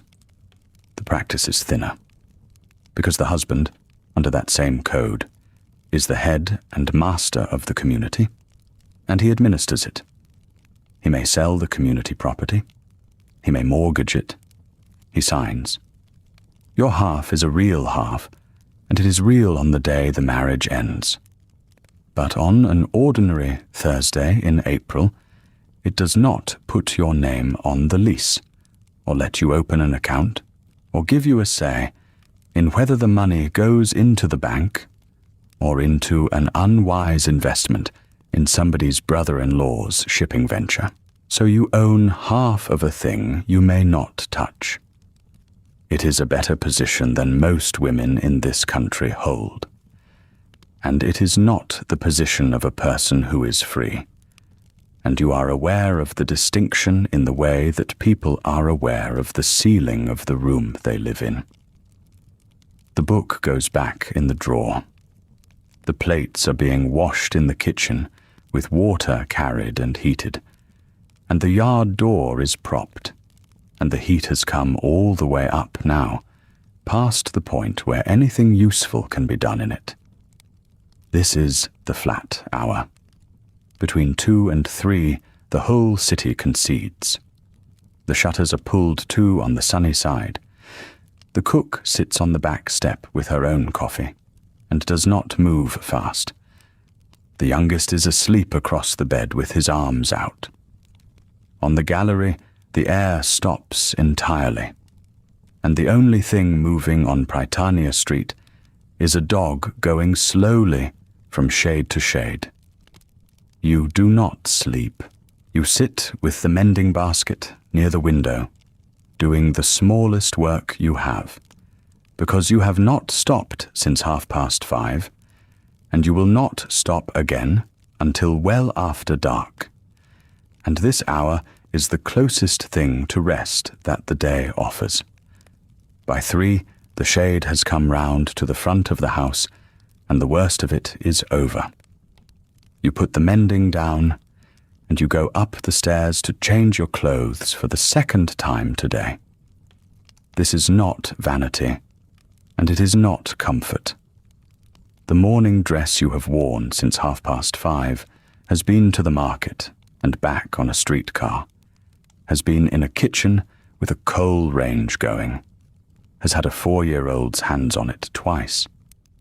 It smells of the day. There is a mark near the hem where the banquette was wet. What you put on now is a lighter thing, better cut, in a cotton lawn that has been laundered so many times it has gone soft as a handkerchief, and it has never been in the kitchen and never will be. Over it goes a shirtwaist with a collar that stands, and the collar is the point of the whole exercise, because a collar that stands is a collar that has been starched and ironed by somebody, and the person looking at it will know that without ever thinking the thought. Gloves next, from the drawer, kid, mended once at the seam of the left thumb, in a way you are confident will not be noticed. A hat, and the card case, which is small and flat, and made of silver plate, and which was a wedding present, and which is the single most consequential object you will carry this afternoon. Here is where the day stops being about food and water, and becomes about something harder to see. The card is a rectangle of stiff white pasteboard, a little over 3 inches long, with your husband's name on it, and yours in the form the world uses for you, which is his name with a Mrs. in front of it. It cost, printed in a decent hand by a stationer on Canal Street, somewhere in the neighborhood of $2 for 100, engraved rather than printed if you can manage it, and you can, just. The card is not an introduction. Everybody in the 4 streets around you already knows who you are. The card is a receipt. The system works like this. Each household of any pretension has a day, an afternoon of the week, on which the lady of the house stays home and receives whoever comes. Yours is Wednesday. Your neighbor 2 doors down keeps Thursday, which is why you are going out this afternoon and not sitting in your own front room. On her day, you may arrive between about 2:30 and 5:30, and you may stay 15 minutes, and you may not stay much longer than that, because the whole machine only works if it moves. If she is home and receiving, the girl takes your card to her and comes back and lets you in, and you sit, and you have 15 minutes of conversation, and you leave a card on the way out anyway. If she is not home, or is home and not receiving, you leave the card in the tray in the hall, and you go, and the visit has still happened. That is the part that seems absurd from a distance, and is not absurd at all. The obligation has been discharged. The account is square. She will see the card in the tray at 6 o'clock, and she will know that you came, and that you came within the proper interval after her last call on you, and that you are therefore a person who honors her debts. There is a further layer, which is the corners. A card left with the upper left corner turned down means the visit was made in person, rather than sent by a servant. A corner turned at the lower left carries a farewell when a family is leaving town for the summer. The whole left edge folded means the card is meant for every lady in the house, the mother and the grown daughters together. So you need not leave 3. None of this is written down anywhere in your house. You learned it from your mother, who learned it from hers, and if you got it wrong, the correction would not come as a correction. It would come as a coolness you could not trace to a cause. That is the thing worth understanding about the whole apparatus. It is a system for keeping track, in a growing city where families arrive and rise and fall, of who is inside a circle and who is not, and it runs entirely on the labor of women, and it produces no record that anyone would call a record. There is no ledger, There is only the tray in the hall, and a memory, and an enormous quantity of unremarked bookkeeping done in the heads of several thousand women simultaneously. You walk the 2 doors down. The neighbor is receiving. Her front room is cooler than yours because her galleries are deeper, and you say so. And she says the builder was her father's cousin and had ideas. There is coffee. There is a small plate of something with pecans on it. Her girl brings the tray in and goes out, and you both wait until she has gone.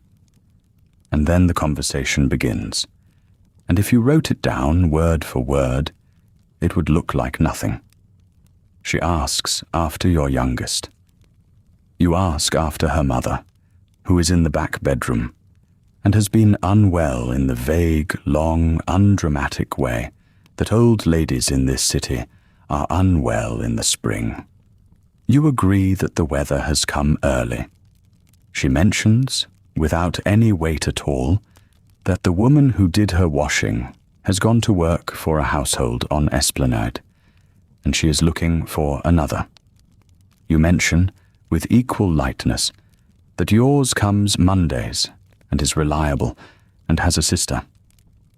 That exchange took 11 seconds, and it was the most useful thing either of you did today, because this is what the 15 minutes is actually for. Everything a household needs that cannot be bought in a shop moves through these rooms. Who is honest? Who overcharges? Which grocer on Magazine Street is watering the milk, and which is not? What the going wage is this spring for a cook who can be trusted with the marketing money, so that you neither underpay and lose her, nor overpay, and become the woman who spoiled the market for everyone. Which family has taken a house they cannot afford? Which young man is calling on which daughter, and whether the family is pleased? Where a girl might be placed? Who is behind with the ice bill? None of it is said directly. It is all said in the space around the words, in what is asked and what is conspicuously not asked, in a pause before a name. You have been fluent in this since you were 19. You could not explain the grammar of it to a stranger any more than you could explain why you say a thing one way in French and another way in English. But you make no errors in it, and you notice hers. 15 minutes. You stand. She does not press you to stay, which is not coldness, but correctness. The card goes in the tray in the hall. You are back on the banquette by 4. The other spine of all this runs through the church, and it is worth saying plainly how much of the year it organizes. Your parish is the one whose bells you hear from the kitchen. The calendar it keeps is not a matter of Sunday only. Lent has just ended, which means the last 6 weeks of your marketing were arranged around fish, and which means that the great public disorder of Carnival, 3 months of visiting and sewing and calling that culminates in one exhausting Tuesday, is now 4 weeks behind you, and already being discussed in terms of next year. In November comes All Saints, and on that day the whole city goes out to the cemeteries, and the tombs are whitewashed, and the vaults are swept, and there are chrysanthemums on every ledge, and families stand about in the aisles between the little stone houses, greeting one another as though it were a street. It is somber, and it is entirely social, both at once, and nobody in this city finds that strange. And through all of it run the societies, the Altar Society, the Orphan Asylum's Ladies' Committee, the Benevolent Association that pays a small sum toward a burial when a member's family cannot. These are the only organizations in your life in which you hold an office, keep minutes, handle money that that is not household money, and vote. The woman who is treasurer of a charitable society is administering real funds and answering to a real board. And she does it without pay, and it is the nearest thing to a public career the arrangement permits her. When the newspaper reports the annual bazaar, it will name the pastor, and it will name the gentleman of the board, and it will say that the ladies of the society worked with their accustomed devotion.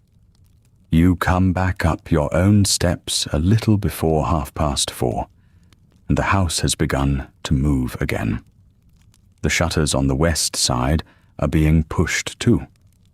The cook has the fire going for the evening, low, and the smell of the pot is in the hall. And then you hear them on the banquette, the two older ones coming up from the parish school with their satchels, arguing about something enormous and unimportant, and the gate goes, and the day turns over again into its last long stretch. You take the gloves off, you put them in the drawer with the card case, and the case is 2 cards lighter than it was, and there is nothing anywhere in the world that will record where those 2 cards went, or what was arranged over 11 seconds and a plate of pecans, or what it cost you in judgment and memory to arrange it correctly. The tea is at 5, and you have perhaps 25 minutes, and every one of them is spoken for. The front room has been ready since morning, in the sense that it is always ready, and not ready at all in the sense that matters. You go into it now the way a stagehand goes onto a set an hour before the curtain, seeing not a room, but a series of decisions. The rug has been swept, but the fringe is turned under at the near corner. So you crouch and straighten it with your fingers. The lamp on the center table is moved 4 inches, because from the doorway it was standing directly in front of the pier glass and doubling itself, which looks like a room that has not been thought about. The 2 photographs of your husband's people go where they are. The one of your own mother, in the stiff collar, with the French inscription on the mount, stays on the mantel where it has always been, because it is a good photograph, and because the inscription is not an accident. You take the antimacassars off the 2 chairs by the window and put them back on, squared. You open the transom over the hall door and close the shutters on the street side to 2 fingers' width, which will keep the room dim and moving rather than bright and still. And dim is kinder to everything in it. You look at the ceiling corner where the damp came through in February and confirm what you already know, which is that from the chair the guest will sit in, it cannot be seen. That is the whole art of the front room. Not that it contains fine things, that it contains nothing that must be explained. The good cups came from your mother, 6 of them, and there were 12. Nobody will count them because only 3 are coming out. The tray is silver, and it is the only silver in the house that is silver all the way through.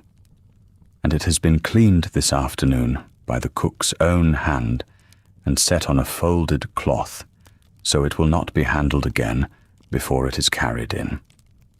There will be thin bread and butter, and there will be a pecan cake made yesterday, because a cake made today would be too soft to cut cleanly in this weather. And there will be figs that came from the tree in the Dupuis' yard, 2 doors down, given over the fence, which you will not mention as having come over a fence. You go up and change for the 3rd time today. The shirtwaist you wore for calling is damp through at the back and cannot be worn to sit still in. and sitting still is what the next hour requires. Fresh linen, the grey skirt, the collar that stands. You do your hair again at the sides.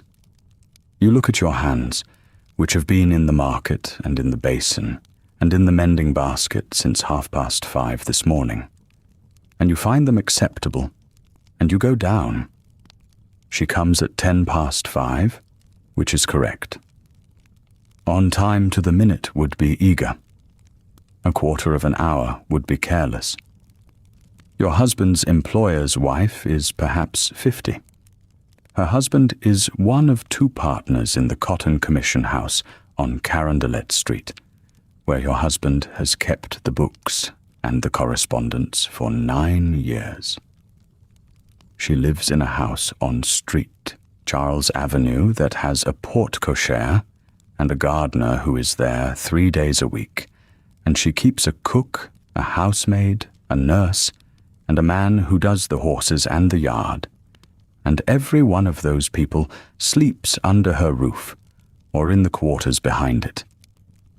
You keep a cook who goes home at 7, and a washerwoman on Mondays. That distance is the entire subject of the next hour, and neither of you will refer to it once. She is not unkind. It would be simpler if she were. She is a woman who has come to the house of a clerk's wife in a raised house off Britannia Street, and she has come because you asked her, and because she has decided, for reasons of her own, that asking should be answered. She takes the chair by the window. You pour. Her cup is filled to the correct height, which is not full, and she is offered the bread and butter first, because it is nearer the plain end of what you have, and the cake comes second, so the room is not seen to lead with its best card. Consider what is actually happening in this room, because it will not look like anything. Your husband has no capital. He has no share, and no expectation of a share. What he has is 9 years of arithmetic that has never been wrong, a hand that is legible, and a temper that does not show. There are perhaps 6 other men in the city of comparable age with comparable ledgers, and when the house needs a man to go to the country, buyers in the fall, or to be given the second office when the second office comes open, or simply not to be the name struck off when a bad year comes, and 2 names must go. The decision will be made by 2 partners in a room, and it will not be made on arithmetic alone. It will be made on whether the man is thought sound. And soundness is a word that means his employer's wife has sat in his front room and found nothing in it that had to be explained, and mentioned afterward, in the ordinary way, over her own supper, that the wife is a sensible woman. That sentence is worth money. Not a great deal, and never in a form anybody can point to. But a clerk who is thought sound is a clerk at $1,100 a year rather than $900 in the fullness of time, and a clerk who is not thought sound is a clerk who stays where he is and does not know why. You cannot make that sentence be said. You can only make it easy to say. That is the work. So you talk about the season, which is nearly over and has been damp. You talk about Carnival, the one just past, whose parades she saw from a balcony on Canal Street, and you saw from the corner of Napoleon with a child on your shoulder. And this difference is discussed as though it were a matter of preference. You talk about the drainage works, because everyone in the city talks about the drainage works, the new pumping stations, and the canals, and the great open trenches down the middle of streets that used to be passable. And she says her husband believes it will be the making of the back of town, and you say that you have heard the same, and you have from your own husband, who reads more carefully than either partner. You talk about a marriage. Somebody's daughter at the church on Prytania in June, and the family are people the two of you both know of and neither of you knows, which makes them perfect material. You talk about a cook of hers who has left, and this is the one part of the conversation with real content in it, because it is an exchange of intelligence between two women who both employ, and you both know it, and you both keep your faces mild. Here is what is not said. Nothing about money in any direction, ever. Nothing about the health of anybody in either house beyond the word well. Nothing about politics, though there is a great deal of it in the papers this spring, and you have opinions. Nothing about her husband's business that could be repeated back to your husband, and nothing about your husband's work at all. Not one word, because to mention it would be to admit what the visit is for, and the whole structure only holds if the visit is for nothing. The heat comes into the room around 5:45, the way it does, thick and unmoving, and you get up once to widen the shutter, and it is the only time you move. She goes at 6. She takes up her gloves and says what is said, that she has been very glad, that you must come to her, that Thursday is her day. You say what is said back. You walk her to the gallery steps, and no further, because further would be too much, and you stand and watch until the carriage turns, and then you come in and close the door, and the hall is dim, and the whole house smells of the evening pot. And then you do the thing that nobody sees, which is the assessment. You go back into the front room, and you sit down in the chair you were sitting in, and for about 2 minutes before the children need something, you go through the hour like a bookkeeper. She took the cake and did not take a second piece, which is neutral. She said Thursday is her day, and she named the day, which is not nothing, because she could have said, you must come sometime. She asked after the youngest by name. She looked twice at your mother's photograph, and did not ask about the inscription, and you cannot tell what that means, and you turn it over twice, and set it aside. She was here 50 minutes, and 30 would have been a call, and 90 would have been friendship, and 50 is what you were hoping for. You conclude, on balance, that it went well. There is nobody to tell. Your husband will come in at 7, and you will say that she came, and that it was pleasant, and he will say good, and he will mean it, and he will not have any idea that you moved a lamp 4 inches, or that you chose which plate went first, or that you counted the minutes she stayed. He will think a lady came to tea. You gather the 3 cups onto the tray, and carry them back through the hall, and the tray is heavy, and the silver is warm where your hands have been. And out in the yard, the light has gone, the colour it goes, and somewhere down the block, a gate closes, and the day has one more shape left in it before dark.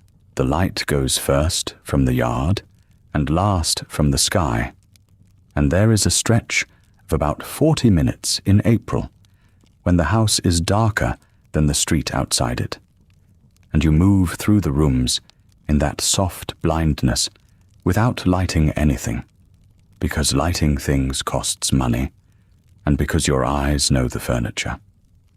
You hear the streetcar before you hear him. The bell carries a long way down a street of low houses, 2 short strikes at the corner, and then the particular grinding hum as the car starts again, and then a gap of perhaps 3 minutes, which is the time it takes a tired man to walk from the corner to your gate carrying nothing but a folded newspaper and his own weight. The gate has a sound. You know it the way you know the children's footsteps, apart from each other on the stairs. He comes up the steps and stands a moment on the gallery before he comes in, which he does every evening, and you have never asked him why, and you suspect it is because the house is warmer than the outside air, and he wants one more minute of the outside air. He is hot. His collar has gone soft, and there is a line of salt at the band of his hat, where the sweat has dried and come back and dried again, and his coat, which he has worn all day in an office where the windows face the wrong way, comes off in the hall before he says anything beyond hello. The Cotton Commission houses on Carondelet Street are not cool places in April. There are fans, the kind you pull with a cord, and there are transoms, and there are boys sent for ice water, and none of it is enough. And a man in a wool-blend suit sits at a desk from 8 in the morning until 6 in the evening, doing sums about a crop that will not be picked for months. And he comes home damp. You go up and change your clothes for the 3rd time today. That is worth saying plainly, because it is one of the things that gets lost. You dressed before dawn in the dark, in the plain wrapper and the everyday skirt, to go down to the kitchen and to walk to the market. You changed at 3:30 into the good shirtwaist and the better skirt with the gloves and the hat for calling and for tea. And now you change again into something you can work in and sweat in, because there are 2 more hours of household in front of you, and none of it can be done in a waist that must not be stained. 3 changes is normal. 3 changes is not vanity. Each one takes about 8 minutes and involves hooks you cannot easily reach. And over a year, that is roughly a full working week spent doing nothing but fastening and unfastening clothing. And no one has ever counted it, and it does not appear anywhere in any description of what you do all day. Supper is small. This is the thing about the household clock here that a visitor never quite grasps, which is that the main meal was at noon, and the evening meal is an afterthought built out of what the noon meal did not consume. There is bread from the morning's cart, sliced thin. There is cold rice. There are the red beans, warmed again, which are better on the 2nd day than the 1st, and everyone in this city knows it. There is cheese sometimes, and there is fruit if the market had it cheap, and there are eggs if there is nothing else. And there is coffee, because there is always coffee, and yours is dark and cut with chicory, and served in cups that would look small to anyone from the north. Nobody sits formally. The children eat at the table, and you and your husband eat at the table, and it is not a dinner. It is a settling. He tells you about a shipment and a factor, and a man who is being difficult about grades. And you listen, and you also listen underneath it for how the shipment and the factor and the difficult man reflect on him, because you are the only person in the world tracking his standing as carefully as he is. You tell him a lady came to tea, and it was pleasant. He says, good. He means it. Now, the lamps. There are 3 kinds of light in this house, and they exist in 3 different decades at once. The front rooms have gas. There is a fixture in the parlor hanging from the ceiling with 2 burners and etched glass shades, and a single bracket on the wall of the dining room. And you light them with a taper and adjust them with a small key, and they hiss very faintly, and they smell, and they consume oxygen and produce heat which in a New Orleans April is an unwelcome contribution. Gas in this city comes from coal, made at works down by the river, piped through mains that have been going in and being extended for decades. And it is billed by the 1,000 cubic feet, and a household like yours that uses gas carefully in the evenings, and for nothing else, might spend somewhere in the neighborhood of $1.50 to $2 a month on it. That is not enormous. It is also not nothing when your husband earns something in the range of $18 to $20 a week, and you are running the entire household on what is left after rent. And so you have a rule, which is that you do not burn the parlor fixture unless somebody is in the parlor. And you have said this out loud to the children more times than you have said almost anything else. Then there is electricity, which is on this block but not in this house. 2 doors down and across, the family with the wider lot has had wiring put in. You have been inside and seen it, a bulb hanging on a cord with a little chain, a shocking small white light, no flame, no smell, no heat to speak of, and the sudden, shameless brightness of it makes every room look like it has been caught at something. The service is available. The city has had electric light for well over 20 years in one form or another. The streets and the businesses first, the wealthier houses after, and the wires are strung along the poles right past your gate. And the question is not whether you could have it.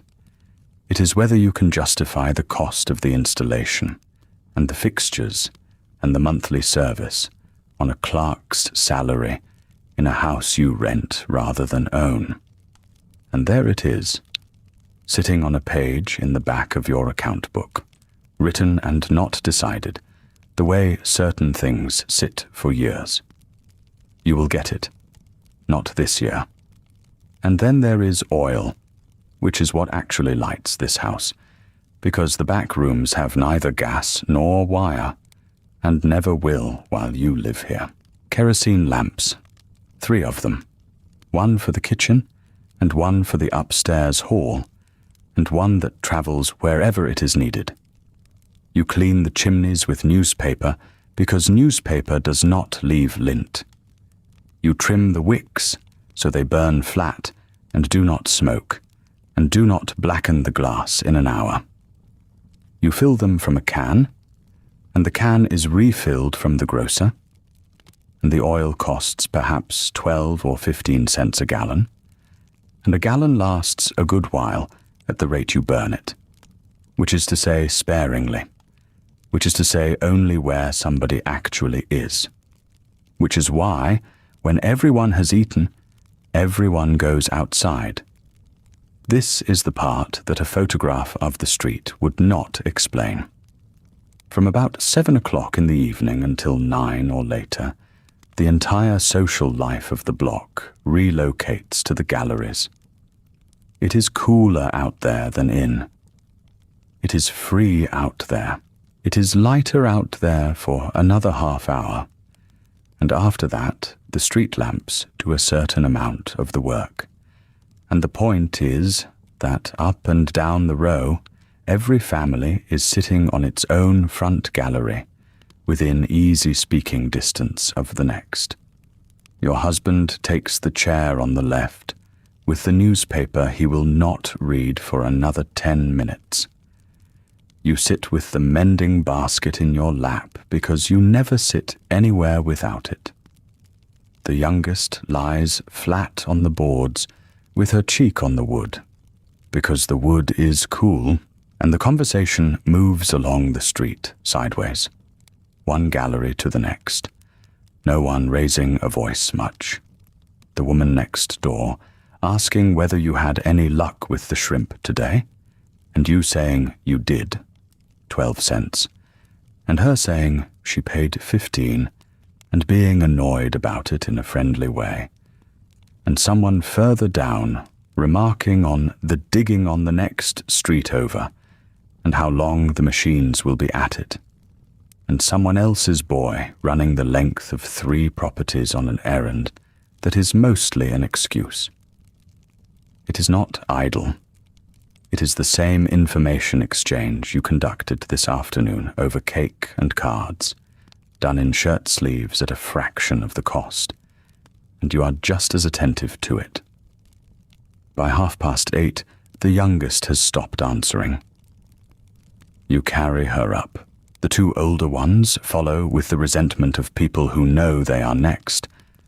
And there is water in the basin, and there are teeth, and there is a nightgown that has been washed so many times it is soft as ash, and there is the mosquito bar. Every bed in this house has one. A frame above, netting hanging down all around, and the tucking of it is not casual. It is a procedure. You lift the netting, get the child under, and then work all the way around the mattress edge, pressing the net in beneath it, hand over hand, until there is no gap anywhere, because a single gap makes the whole apparatus decorative.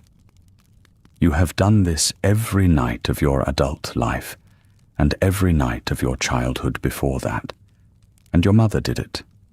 And this year, for the first time, there are men from the city going house to house, talking about screens on windows and lids on cisterns, and the reasons behind both. And something in the back of your mind has begun to reorganize itself around what they are saying. Then the last circuit of the house in near dark. The kitchen fire damped, the bread put away from the ants, the back door bolted, the front door bolted, the shutters on the street side pulled to and hooked. One lamp carried with you, turned low, its flame no bigger than a thumbnail, and the shadows swinging up the wall of the stairs as you go. The front room is cooler now than it has been since morning, and that is the only reason you sit down in it. You set the lamp on the small table by the window, turn the wick down a little further, and pull the account book toward you across the cloth. The mending basket is on the floor at your feet where you left it after dinner. Neither of these things is urgent. Both of them will be done before you go up.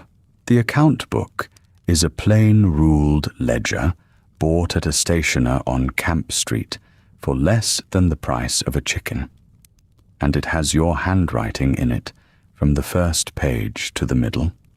3 years of it, the hand changing slightly, where you switched from a steel nib you disliked to one you liked better. You keep it in columns. Market on the left, because market is daily. Then ice. Then the cook's wages, entered weekly. Then the washerwoman, entered Mondays. Then the standing accounts, which are the grocer, the baker, the butcher, when you use him, the ice company, and the coal yard, all of which run on a monthly settling rather than cash across a counter. Then a narrow column at the right, where you put the things that do not repeat. The shoe repair, the school fee, the dose of quinine from the pharmacy on the corner, the $2 to the church society at Lent. Tonight's entries take you perhaps 6 minutes. The market money itemized because you itemize. The ice. A spool of thread. You total the week so far, and it comes out where you expected it to come out, which is a satisfaction so quiet you would not think to name it as one, and would certainly never mention it to anyone. But you know what the number means. You know that the household runs on roughly $120 a month, and you know how much of that is fixed before you touch it. The rent first, and you know that what remains for food and ice and fuel and shoes and everything else has to be shaped by hand, every week by you, and that, if it were shaped carelessly, it would not last the month, and that nobody would say the shaping was skilled. They would say you were careful. Careful is the word people use for it. It's a word for a temperament, and what you are doing is not a temperament. It is arithmetic under constraint, performed continuously, with no margin. You close the book and pick up the mending. A pillow slip with a torn seam, which is nothing. 10 minutes. A shirt with a collar, going at the fold, which you will not turn tonight, because turning a collar properly needs daylight and a flat surface. You do the pillow slip. The stitches are small and even, and you are not looking at them particularly. What you are doing, while your hands work, is tomorrow. Tomorrow is Friday, so it is fish, and fish means the market again, or the fishman's cart, if he comes down the street before 10, and he usually does, but not always, so you will plan for both. Tomorrow the ice comes again, and you will need to be there, or leave the money out with a note.